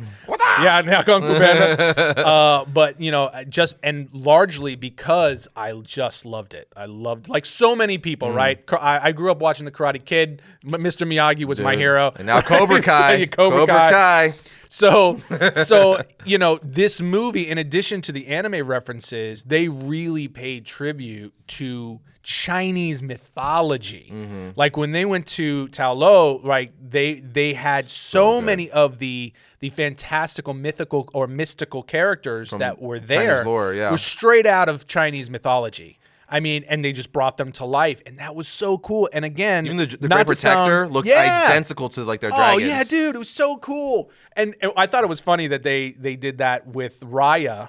They had the dragon, and Aquafina voiced the dragon in Raya, and now she's in this as well. But it was just, again, not to sound corny, but it's just so beautiful. Like visually, it's just so beautiful with the colors and the art and of it, and even the choreography of the martial arts and how they interweaved the kind of the Jackie Chan style of really fun, action-packed, very fast-paced fight choreography in martial arts with that Crouching Tiger, Hidden Dragon hero style of almost like a choreographed dance. So good. That interacts with the elements and all of that. It's just so fun.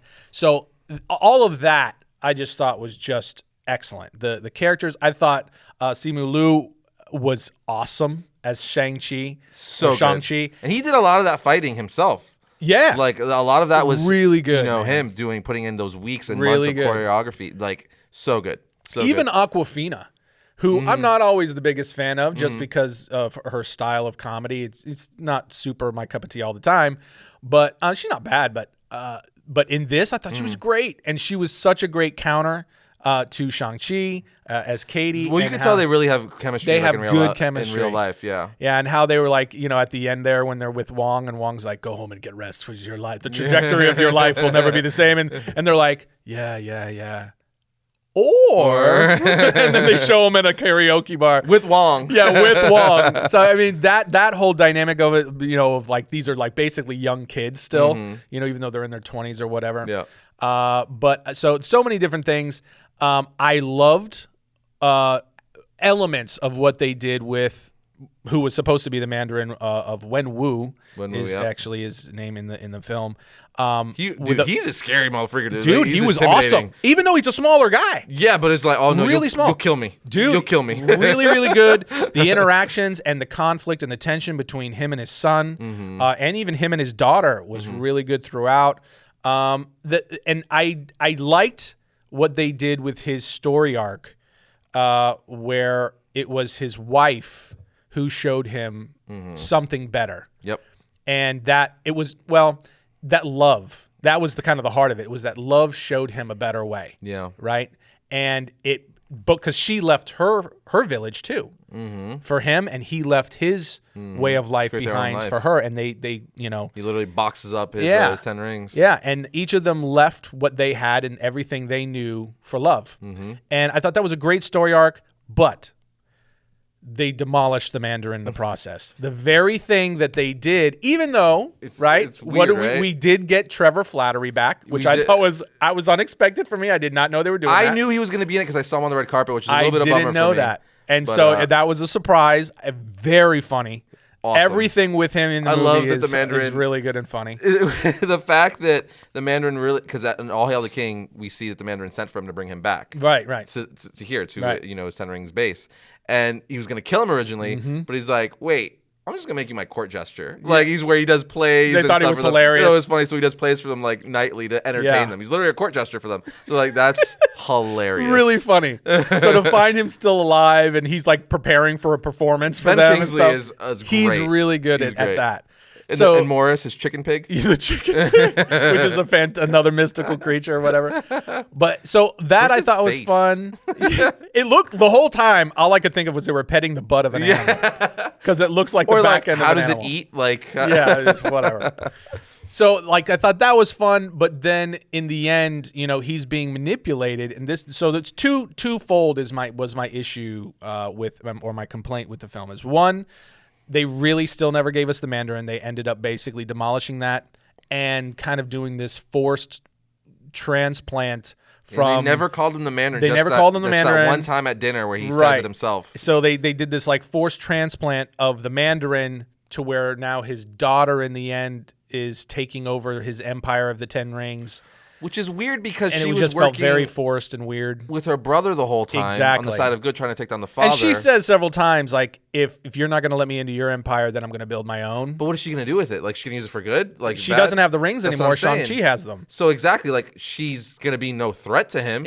Not any real threat. But it kind of, you could say, okay, Hydra, it'd be that kind of a thing, maybe. Just an underground criminal organization. So it's like, okay, but for me, that in the end, that kind of felt forced. A little bit predictable, but also a little bit forced in the end. It's kind of like, whatever. Yeah. But that whole thing of what they did with Wenwu / who was supposed to be the Mandarin versus how it ended up, that fell flat for me. And then the big bad that was manipulating Wenwu to go to Ta Lo and liberate what he thought was his wife trapped behind this, mystical, gate. Mm-hmm. It was just this giant kaiju that they really didn't explain a ton about. I mean, they kind of did. Mm-hmm. And they referred to it as the Omega Soul Sucker or something like that. And that kind of fell flat for me because it felt that conflict, that battle, and that being like the big danger. Because when they showed the mountain and they showed it being hidden, they told the original story, and I think you felt the same way. I was like, oh, is this where we're going to tie into what we saw in WandaVision? Like the Gates of Hell or something? Yeah. Is this going to be either, Mephisto or Chthon or something like this, and that's how we're going to get some tie-in? And it winded up just being this kind of nothing monster that gets killed off relatively easily, and it was pretty non-climactic.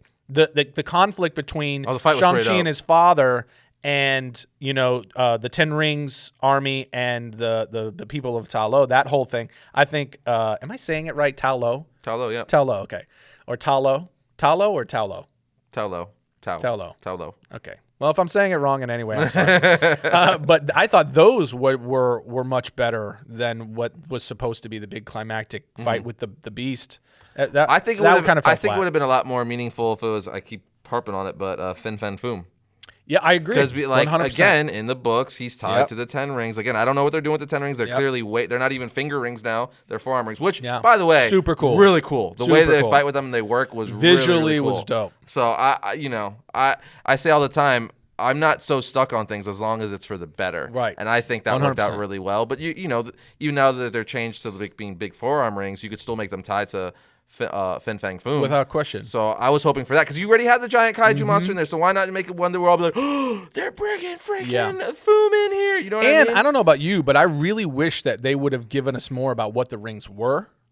Right, it's clearly going to be a big part going forward. Obviously, but when they, in that end scene that you were referring to, where they were back in the Sanctum Sanctorum with Wong, which, by the way, I was kind of like, "Where's Doctor Strange?" So when they were there, I know. Yeah. I know. Yeah. But that scene where they're analyzing the rings and they're looking at them and they see that it has a beacon, as you mentioned. And so for me, I kind of went to, and especially they were specifically talking about how old they were and how long they had been on the Earth before Wenwu found them. Because Wenwu is like hundreds and hundreds of years old, if not thousands of years old. Yep. Yep. I can't remember how old they said he was. I think it's like thousands. But he's really old. Yeah, he's been around a long freaking time. He's been around a minute. But they were like, how long was it here before that? And they're saying it was thousands of years. And we know for a fact that the Eternals landed on Earth 7,000 years ago. They've told us that already. So my initial gut reaction was this is somehow going to be tied as a technology to the Eternals and what they do in the Eternals. We'll obviously have to wait and see.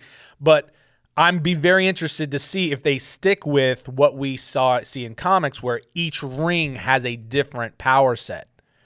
I'm curious. Or if it's just going to be like an energy Yeah, because in here it's very much, they're all just energy type of things. Yeah, exactly. But, that would be cool to see if each of them does something different, or maybe they have to be unlocked a certain way to do something different. Yeah, I don't know. They didn't give us a ton. Yeah, I don't think we're going to get like the impact beam ring and stuff like that with the vortex ring. Yeah, which is a little bit of a disappointment because it gives the bearer a wide range of power and abilities, which is what made Mandarin so powerful. And it would have been cool to get. dynamic. I'm a fan of the green hands in the comic book. Yeah, the lizard green hands. That would have been cool to see that. Yeah, that would have been cool. But overall, we both loved it. Yeah, we loved it, and he's dead, so it's fine. Yeah, he's dead. He's dead. But and that's sad because he was dope. He was really cool. He was dope. But I'm excited to see Shang-Chi in a future. I want to see him in an Avengers movie, fighting like next to people alongside like.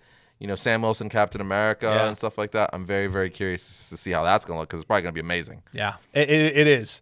And I'm not going to mention again Bruce Banner in a sling. Anyway, Eternals. Because he wasn't the Hulk either. Did you know? He was not Professor Hulk. No. He was Bruce Banner. Bruce Banner. And he had his arm in a sling. But I'm not going to talk about that. We'll just talk about Eternals now. We'll go to Eternals. Eternals. I'm going to go through it really quick. Trailer looks really cool. The latest trailer that's out, really, really dope.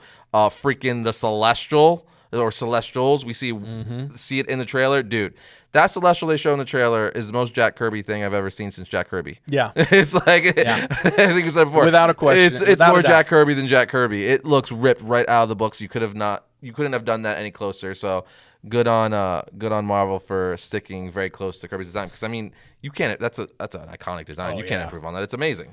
It's dope. And it's so distinct where it's like, anything else you try to do, it's like, why? Like, Kirby did the perfect thing. Yep. Why are you trying to, like, improve perfection? So, but the trailer looks really, really dope. Also, I like that Superman's in the trailer. That's really cool.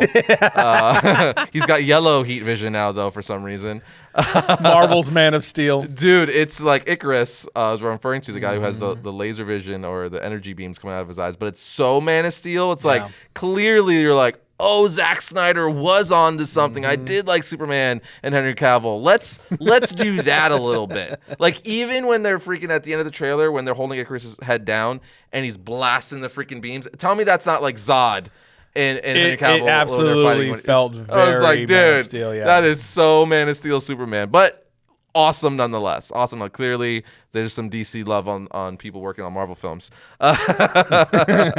But looks great. Kit Harington's Black Knight. We get to see him in the trailer. We get to see him talk a little bit. We don't see him in costume, really, but we see him talking and see that he's clearly working with the Eternals, knows of the Eternals, trying to figure something out. We don't really know what, but I love how the Eternals have been on Earth for all these events, for the snap, the invasion on New York, and they don't intervene, right? Because that's not their purpose. But I'm very curious to see where it goes. It looks very, very different. Angelina Jolie looks amazing. I'm very excited for this movie, and I'm gonna leave it at that. It's just a trailer, and we got more stuff to talk about. I pretty much agree with everything you said. This movie, after we got the full trailer of this, it really kind of gave us the first real look at what the story arc was going to be, or the general tone of it. I was excited when we saw the teaser. Then when I saw the trailer, because this is the most sci-fi, like serious, it has Endgame vibes almost to it in its tone. But it's the most sci-fi looking film that Marvel, I think, has done to date. Also, you know that I've said it 1,000 times. I'm such a fan of like fantasy and mythological beings. These are semi-divine beings. They're like basically demigods, if not gods. There's so much possibility for what they're doing. This convergence, I think they're calling it. Are they referring to it as a convergence? I don't remember. This event that has been triggered by the return of billions of people after the snap to the Earth, that it triggered this cosmic event, right? Now, obviously, we all know we're getting into, they're taking us cosmic and multiverse. Yeah, they're right? choosing like the deviants, the celestials more. Yeah. And that's clearly paving the way for characters like the Fantastic Four, characters like the X-Men, characters like Galactus, Silver Surfer. Yeah. This is clearly paving the way for those elements to be introduced as we get toward the end of Phase 4. But these characters look awesome to me. I'm so excited to see this film, and I'm so curious about what they're going to do with it and what it's going to mean for the MCU going forward, because this comes out before Spider-Man.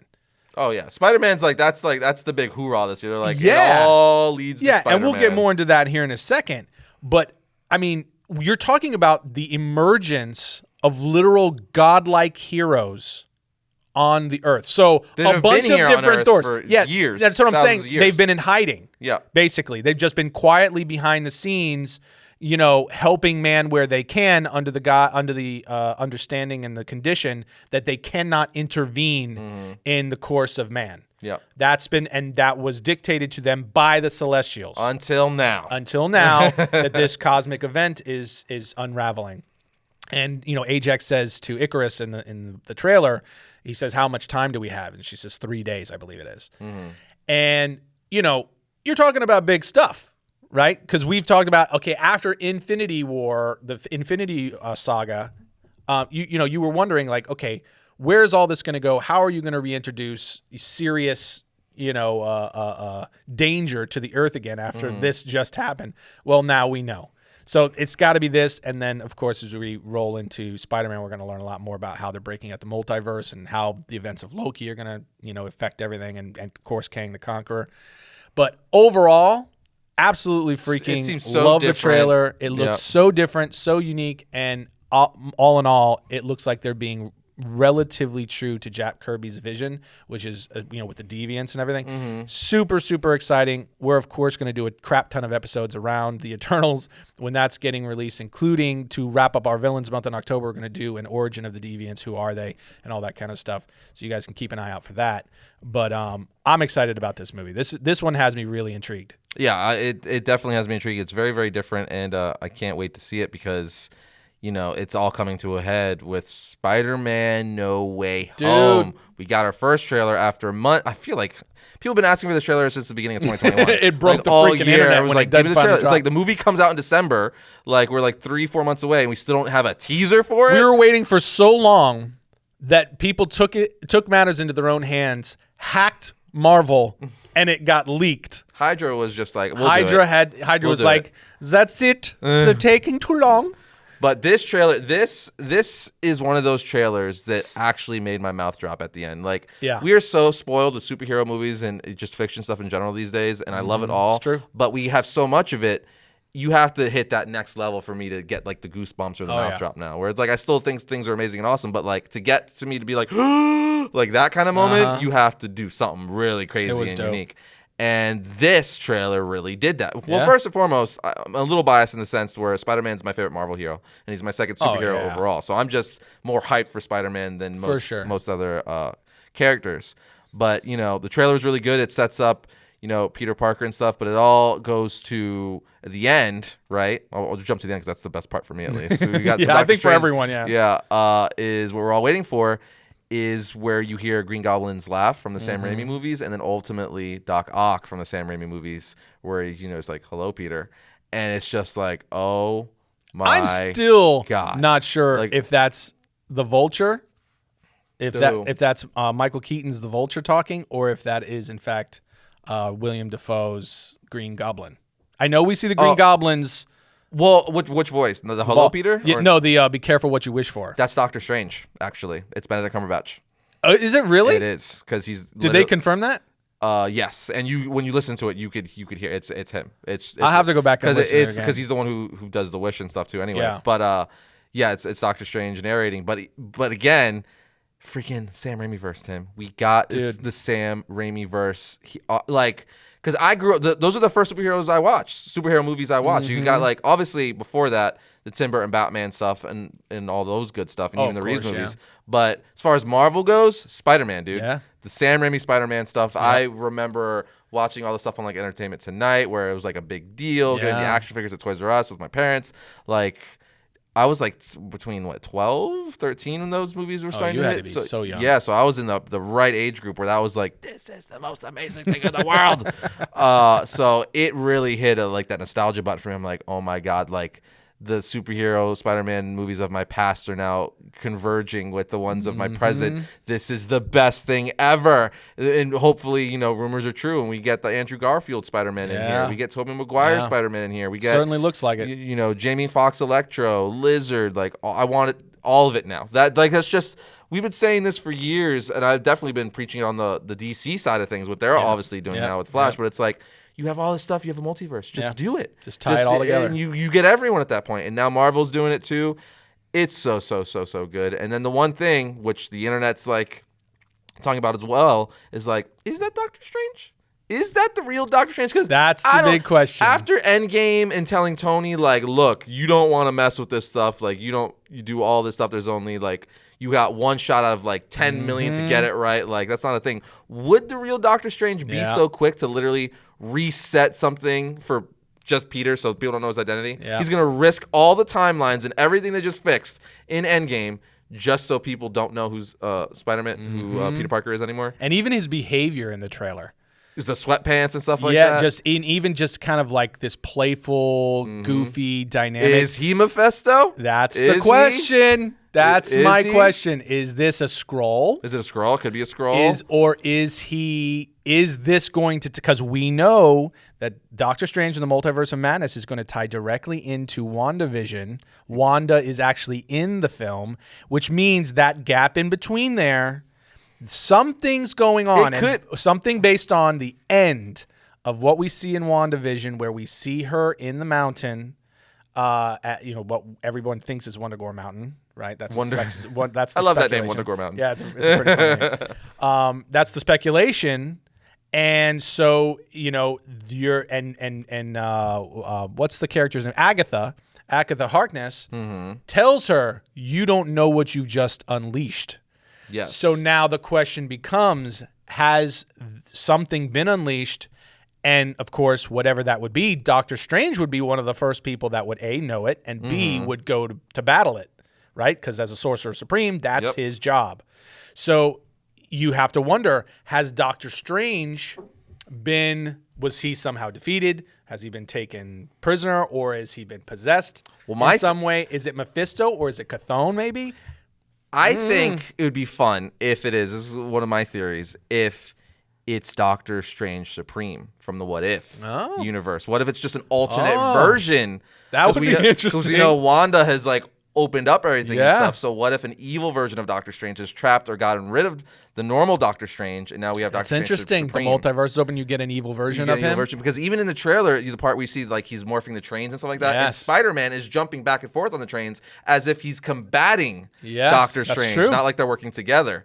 So I'm like, is this just an evil version of Doctor Strange? That would be dope. Interesting. But clearly something's going on with Doctor Strange. Watch, we're all wrong though. It's like, no, it's just Doctor Strange. Yeah, it's just Doctor Strange just goofing around. Yeah, he just wanted to help his friend. Yeah, they're going full Taika Waititi with Doctor Strange. You never want to help your friend? Don't you do anything to help your family? And even how it's like it was like the frozen palace of Arendelle inside the Sanctum Sanctorum, which is also in New York, weird, right? And really Wong's super leaving weird too. It's like, where's Wong going? Yeah, all right. It was very weird, but definitely some I am so excited for this. The fact it's bringing it's bringing everything I love in modern geekdom, and then everything I grew up loving in geekdom together. And what else could I ask for? The only thing that will beat this, Tim, the only thing that will beat this is when we finally get our first glimpse of Keaton returning as Batman in The Flash. That no joke. That's some next level stuff. Because Batman and the Yeah. Tim Burton movies and Batman the animated series Yeah. is literally what got me into comic books. That might bring a tear to my eye. I think I might have some tears of happiness. Not even joking. I'd be like, oh my god. I would not be surprised, quite honestly. Because that's like full circle. Like, I'm a kid again. Oh my god, you did it! You bastards did it! Thank you. Because then Ben Affleck's gonna be also in crazy. there, which is a great, Batman as well. And we got confirmed the freaking 89 Keaton Batmobile. Yes. Oh, God. There's pictures of it that's leaked We on set. freaking got confirmation of that, Dude. gang. And we already said it before. Like, that'll be why crazy. You know why I think it's gonna break my little nerd heart? Because when the director posted a picture of Keaton's Batman emblem on his Instagram for this new movie, just the picture of the Keaton Burton Batman emblem literally made the hairs on my arm stand up. I'm like, oh, it's happening. They're freaking doing it. They told me, but now I have evidence from the director. That will definitely top whatever is going on, because everything that everybody's wanted to, and you particularly have wanted DC to do. Man. Marvel's doing the same, but they're doing it first. But you know what? DC announced it first. They did. Though. So They to be did. fair, they were really first. It's just did. Marvel's like, hurry up, we gotta get out first, and they're gonna beat them to the punch. I mean, unless this was all kind of their plan for a long time, they just didn't announce. Marvel is good about that. I guess. Unlike DC has been, Marvel has a plan. They show a It's plan. true. They lay it out. And I'm not trying to choose. choose sides, and I don't, I'm not gonna say I like one more than the other right now. But I will just say, DC put it out there first. They got the news. They were the ones who were like, we're gonna do the multiverse. They even did it first. Actually, technically. No, they did do it first in the CW Flash show. CW Flash show. They had freaking Ezra Miller. So I Yeah. take all that back. They still beat Marvel. Well, No, they did. I'm talking Ezra about Miller cinematic in the cinematic world. But Ezra Miller's from the cinematic universe. All right. All right. Well, And he's also I'm not going to insult anybody. I'll just say Marvel's version is looking better. So whatever. far. Yeah, whatever. It's But fine. that's not I to like it say all. I what like we're it gonna all. get. Yeah, what we're gonna get in the DC universe is obviously everyone is highly anticipating, and that's gonna be enormous. Yeah. But Well- with this, when Alfred Molina comes in at the end as Doc Ock, Dude. that was amazing. I mean, I did the slow clap. It was so The good. fact that you see the tentacle come out Yeah, first. man, that was freaking awesome. What a way to! It was such a mic drop. I'm so for mad. what they're doing. I had the Marvel Legend Toy Biz action figure of that Doc Ock from Spider-Man 2, and Yeah. I got rid of it. And now I'm so mad. I think I gave it to someone or That was a something. mistake. Dude, because, That was a well, mistake. purely because I just wanted to Because now keep it's it going to for be worth a lot more. It's worth a lot of money, but now I just want it. So I'm like, yes, it's not only do I love it from my childhood, it's relevant again. Like, this is now matters in the MCU. Well, I mean, now because of the movie, you're going to get like probably a Hot Toys version of this. Oh my God, can you imagine that? Dude, yeah, that's going to happen. That's for sure going to happen. You're saying to save pennies, huh? Yeah, start putting it away now. I'll put quarters in a jar every day. But yeah, the whole Spider-Man trailer was super fun, and it raised just as many questions as it did exciting moments of what's coming. Yep. Super fun across the board. There's a good reason why it broke the internet and broke Yes. all the records. But moving on, Suicide Squad. Yeah, now we'll move to DC. We'll move to We're DC. finally out of Marvel. And actually, we're going to end with DC because after that, we got Yeah. Fandome and we're done. Yeah. But the Suicide Squad, James Gunn's Suicide Squad, Yep. I loved it. I absolutely loved it. It's my top 3 DCEU movies right now. Right. Ton of fun. I loved all the characters. Margot Robbie, I think this was her best portrayal of Harley Quinn. I would agree with that. Which was, she's fantastic. I think it was mainly due to the script and directing from James Gunn. It was just a better take it on just the character, elevated yeah. her to a next level. So she had the really good direction and just This was her third outing. Yes? Yeah. Suicide Squad, Birds of Prey, and now Yes, this. yep. Okay. And best version yet. Loved it. Peacemaker, incredible. I love John Cena. I think she's just so funny. His banter with Idris Elba, Yeah. was really, really, really good. cool. One of the highlights of the movie. Yes, him I and- thought they freaking killed him off, and I was shocked. I was like, so because I know they're doing the series on HBO yeah, Max. I was and like, then okay, so is that going to be a retrospective? Yep. Like what? And then they're like, no, he's alive. But yeah, him with the Bloodsport. Bloodsport freaking awesome. Obviously, I loved how because in the comic books he basically has technology given to him by Lex Luthor that allows him to have like all the most high tech weapons in Yeah, the yeah, world yeah. teleported to him at any given moment. Right. Well, here he's just got a bunch of super high tech weapons that are make his costume Yeah, essentially. yeah. So he just hits a button, it's like a transformer, Right. And now he's got like this really cool like slingshot or like 6 foot long rifle gun thing. But really really cool, different. But again, really cool. So I don't, as long as it's cool or better, I'm all for it. And I loved what they did with Bloodstorm. Even the costume, the update.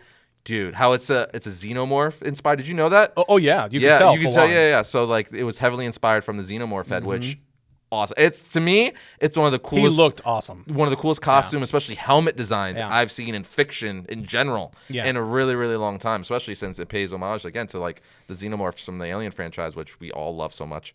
But yeah, I can't forget Polka Dot Man. Awesome. I didn't think I was going to like him as much as I did. One of my favorite characters in the whole film. Really? His whole thing with his mom, the comedic beats with him was great. It's like, I thought you were supposed to be the crazy one. When like, Ratcatcher. I am. And she's like, oh, God. Obviously, King Shark, Sylvester Stallone. Right. Awesome, the whole num-num thing and the whole, like how they have to hide him because he's a big freaking humanoid shark. And he can't, You don't need friends. Yeah. But you see the hand thing in the trailer. But what they don't show you in the trailer is, like, after that where he says hand, and she's like, yes, King Shark.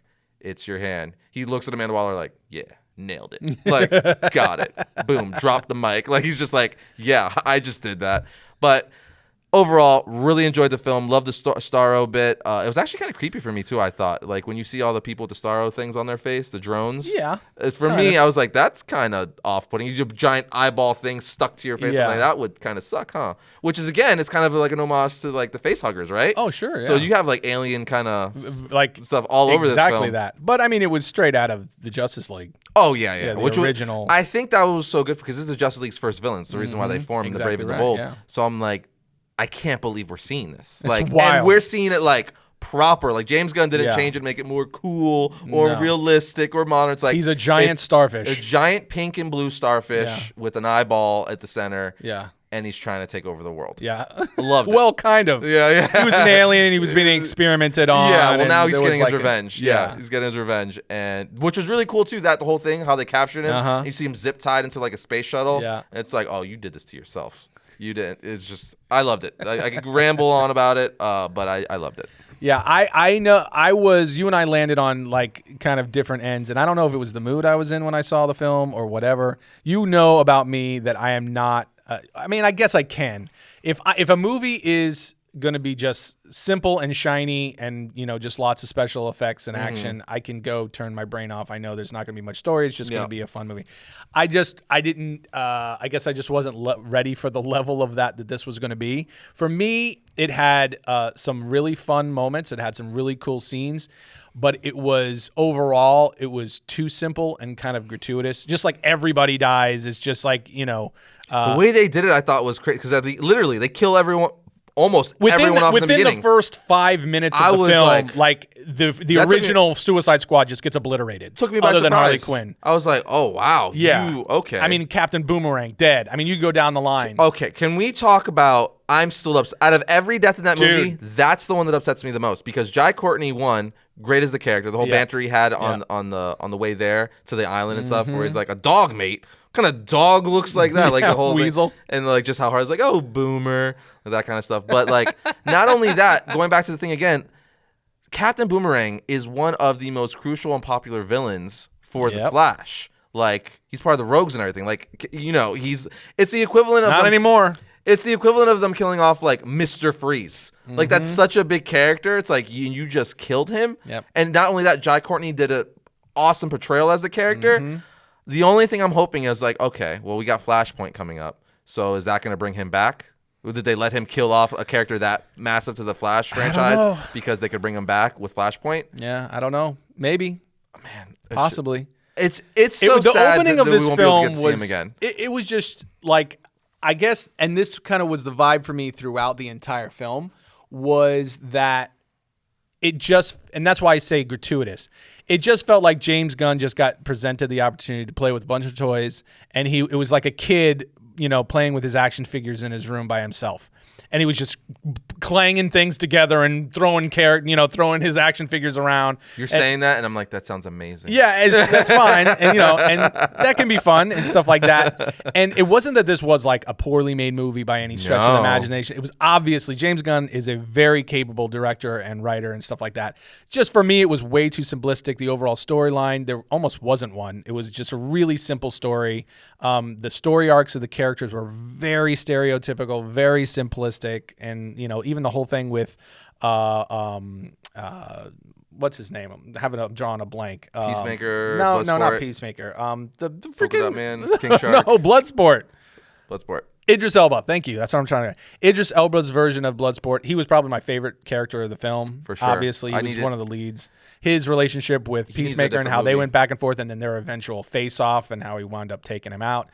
That was all really cool, but even his story arc was just really, really simple. And even just the whole story arc was just kind of very stereotypical, simple, and even short. There really wasn't much to it.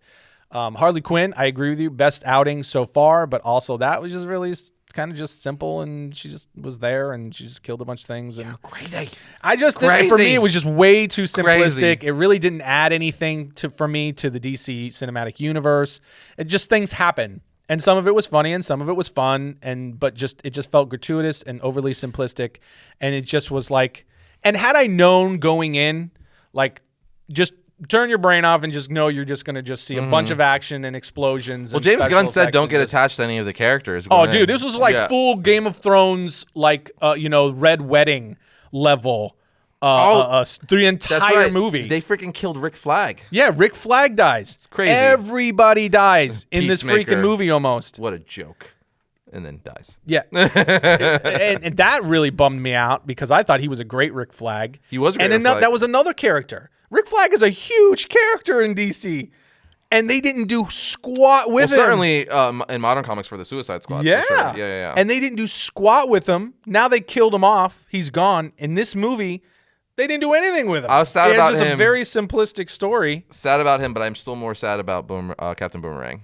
That for me is still the that's one. fair. I mean, you could really make an argument for several of the characters. I mean, like Blackguard.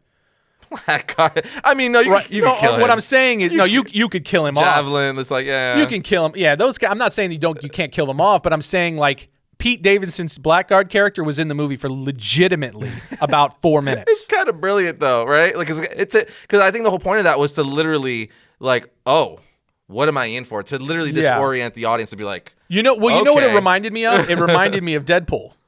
Was it Deadpool 2 or was it Deadpool 1? Where he kills off a bunch of the characters and they die when he's trying to. Oh, it's 2 where he's trying to recruit the X-Force. Yeah. And there's a bunch of characers that they're there for 2 seconds.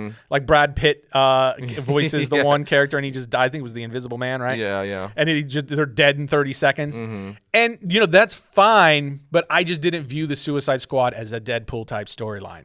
You know what I'm saying? It's not that in the comics.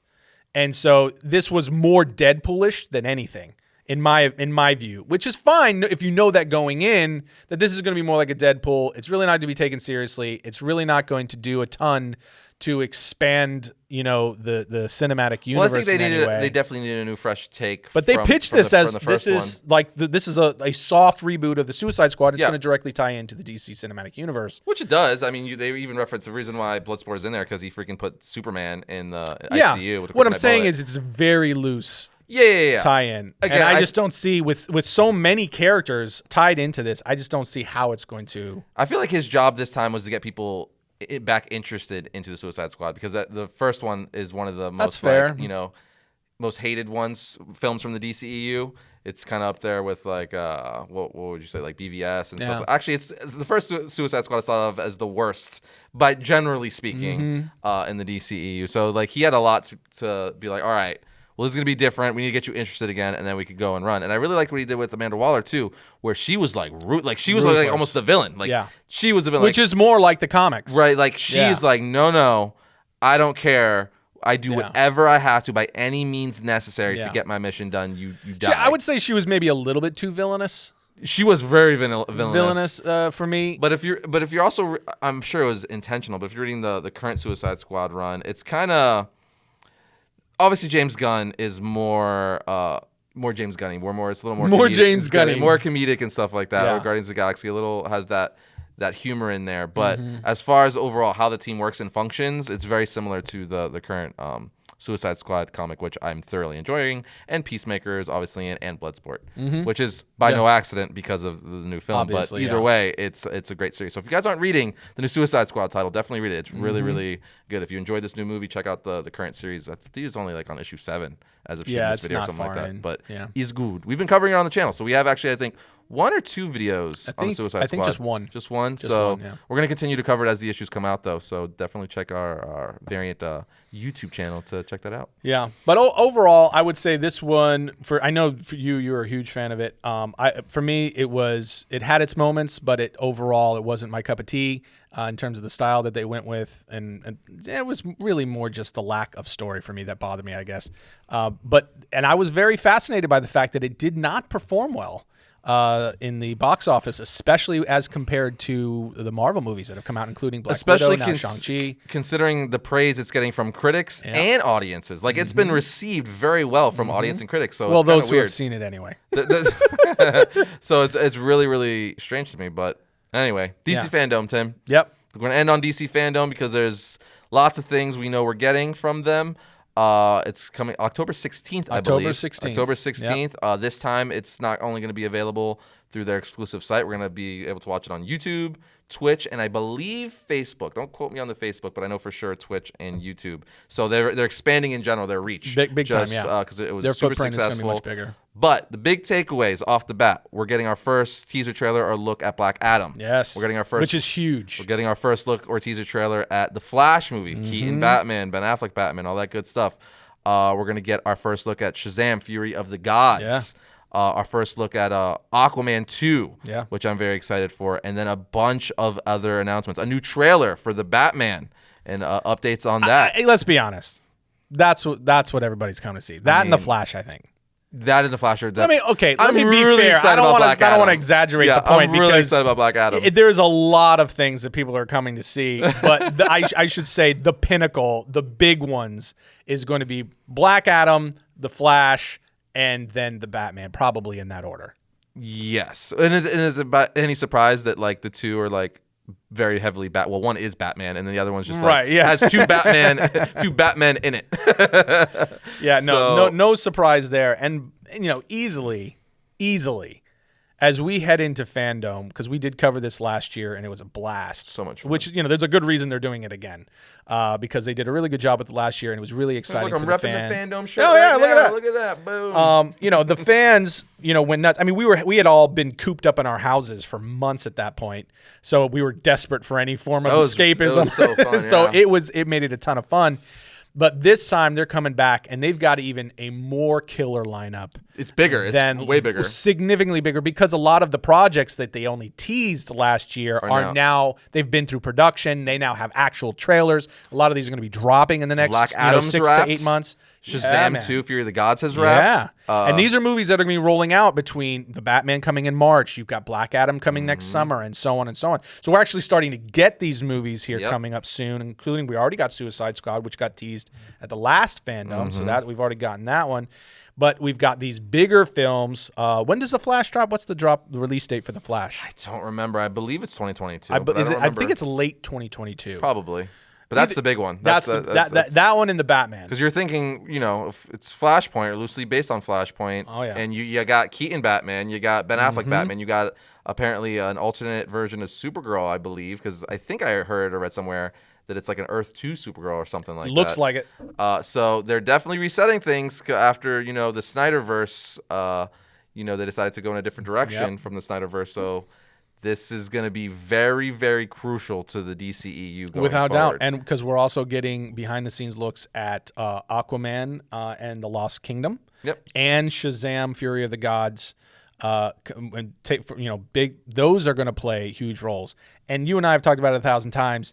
Both of us are desperate to see Henry Cavill Superman appear freaking somewhere. Black Adam. Put him in Black Adam. Make it Black Adam. Make it Black Adam. At least have him show up. I can't understand. This is, we both agree, DC's they found their footing. They're doing some awesome things. I cannot understand why they are not using Henry Cavill like Iron Man in the MCU, where he's now just bouncing around into different movies and just showing up because it's Superman.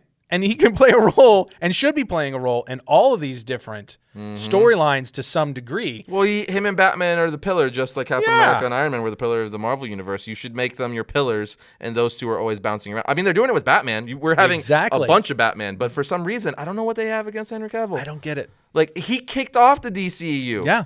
Man of Steel, man. I mean, I guess we just saw an awesome version of him in the Snyder Cut, but that's still... Even though we just got that at the beginning of this year and it was amazing, that was still filmed years ago. We were supposed to get that years ago. Yeah. So it's like, give us something new. Yeah. And why they're not? Why?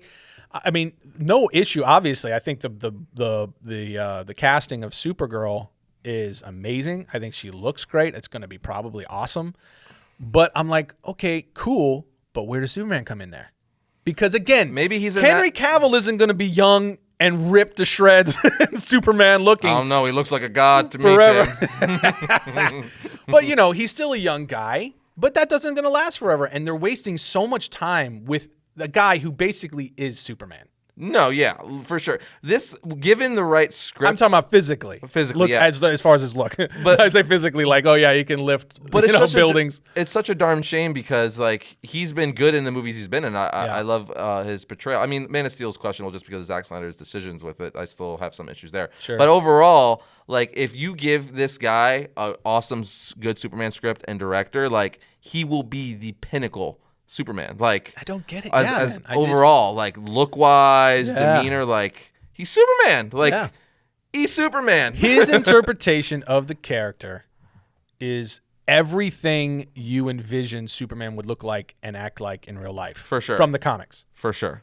And in that, of course, there's all kinds of alternate versions. We may be getting a Michael B. Jordan version of Superman. Man, that possibly could be an teased or announced at Fandom. We don't know. But, so there's alternate versions of Superman. But the classic Superman that everyone knows and loves, I mean, I can't say everyone loves because there's a whole bunch of haters out there that think he's too OP and all this kind of a thing. But, for those who do love Superman, Henry Cavill just embodies that. For sure. So it's like, I just hope that they will embrace that and they will integrate it into this overall plan that they're rolling out. Because they're doing a lot of really cool stuff. I'm very hopeful. Yeah, they said they're going to have a lot of surprise announcements. We'll see. Of surprise announcements. Oh, man. If he walks out. Dude. Especially in the Flash panel. Dude. If he comes in on the Flash panel. Henry Cavill? Yeah. Yeah, that'd be dope. Or even them because I want Henry Black Cavill. Adam. Oh, if they show him in Black Adam. But even doing something like where, you see they go forward with Michael B. Jordan and an alternate Superman. That'd be really cool. Although, again, I still want Henry Cavill more because it's just like he's been there. He's been waiting. He's been vocal. He wants patient. to do it. And he's just there watching his soccer. And that is the Earth Zero, Earth Prime Superman. So it's like he's like the core of it all. Yeah. If you're going by like the comics and stuff like that. So yeah, I mean. He deserves it. He's been there since the beginning. He kicked it off. He's your Robert Downey, DC.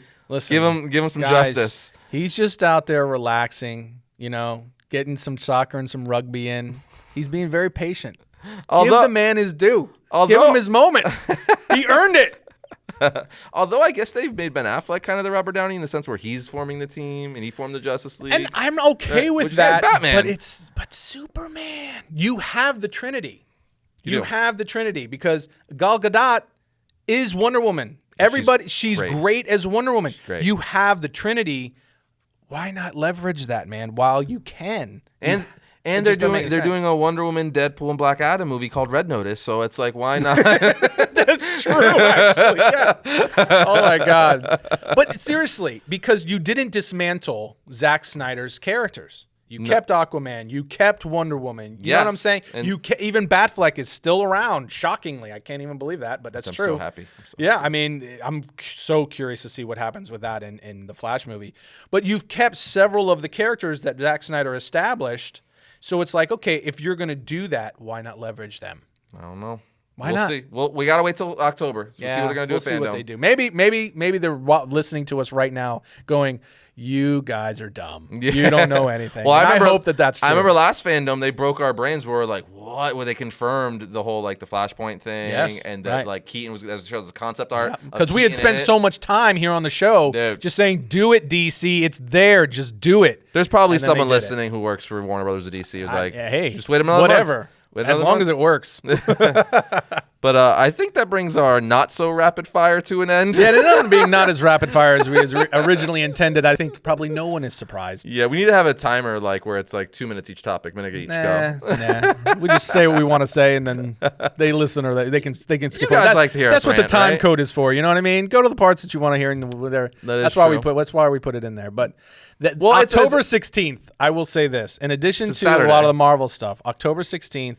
We are going to be covering that again this year. It was a ton of fun last year. We're going to be covering that again for you guys this year. So be watching out for that. That's going to be a fun day. That's going to be really fun. Yeah. I cannot wait for all the DC goodness. Because, especially Batman. Batman's my dude. So see all that new footage and 3 different versions of him that day. My body is ready. Pattinson, Keaton, and Fleck. Going to be awesome, man. I'm down for it. But that's going to bring our return to the podcast to a close today, man. Tim. I think this was a successful return. Yep. It's good to see all of you. It was very nice. Hope it's the same on the other end. You're like, maybe we didn't want to see your faces. Yeah. Maybe we didn't miss it. But with that said, guys, we'll see you next time when we talk about all things comics.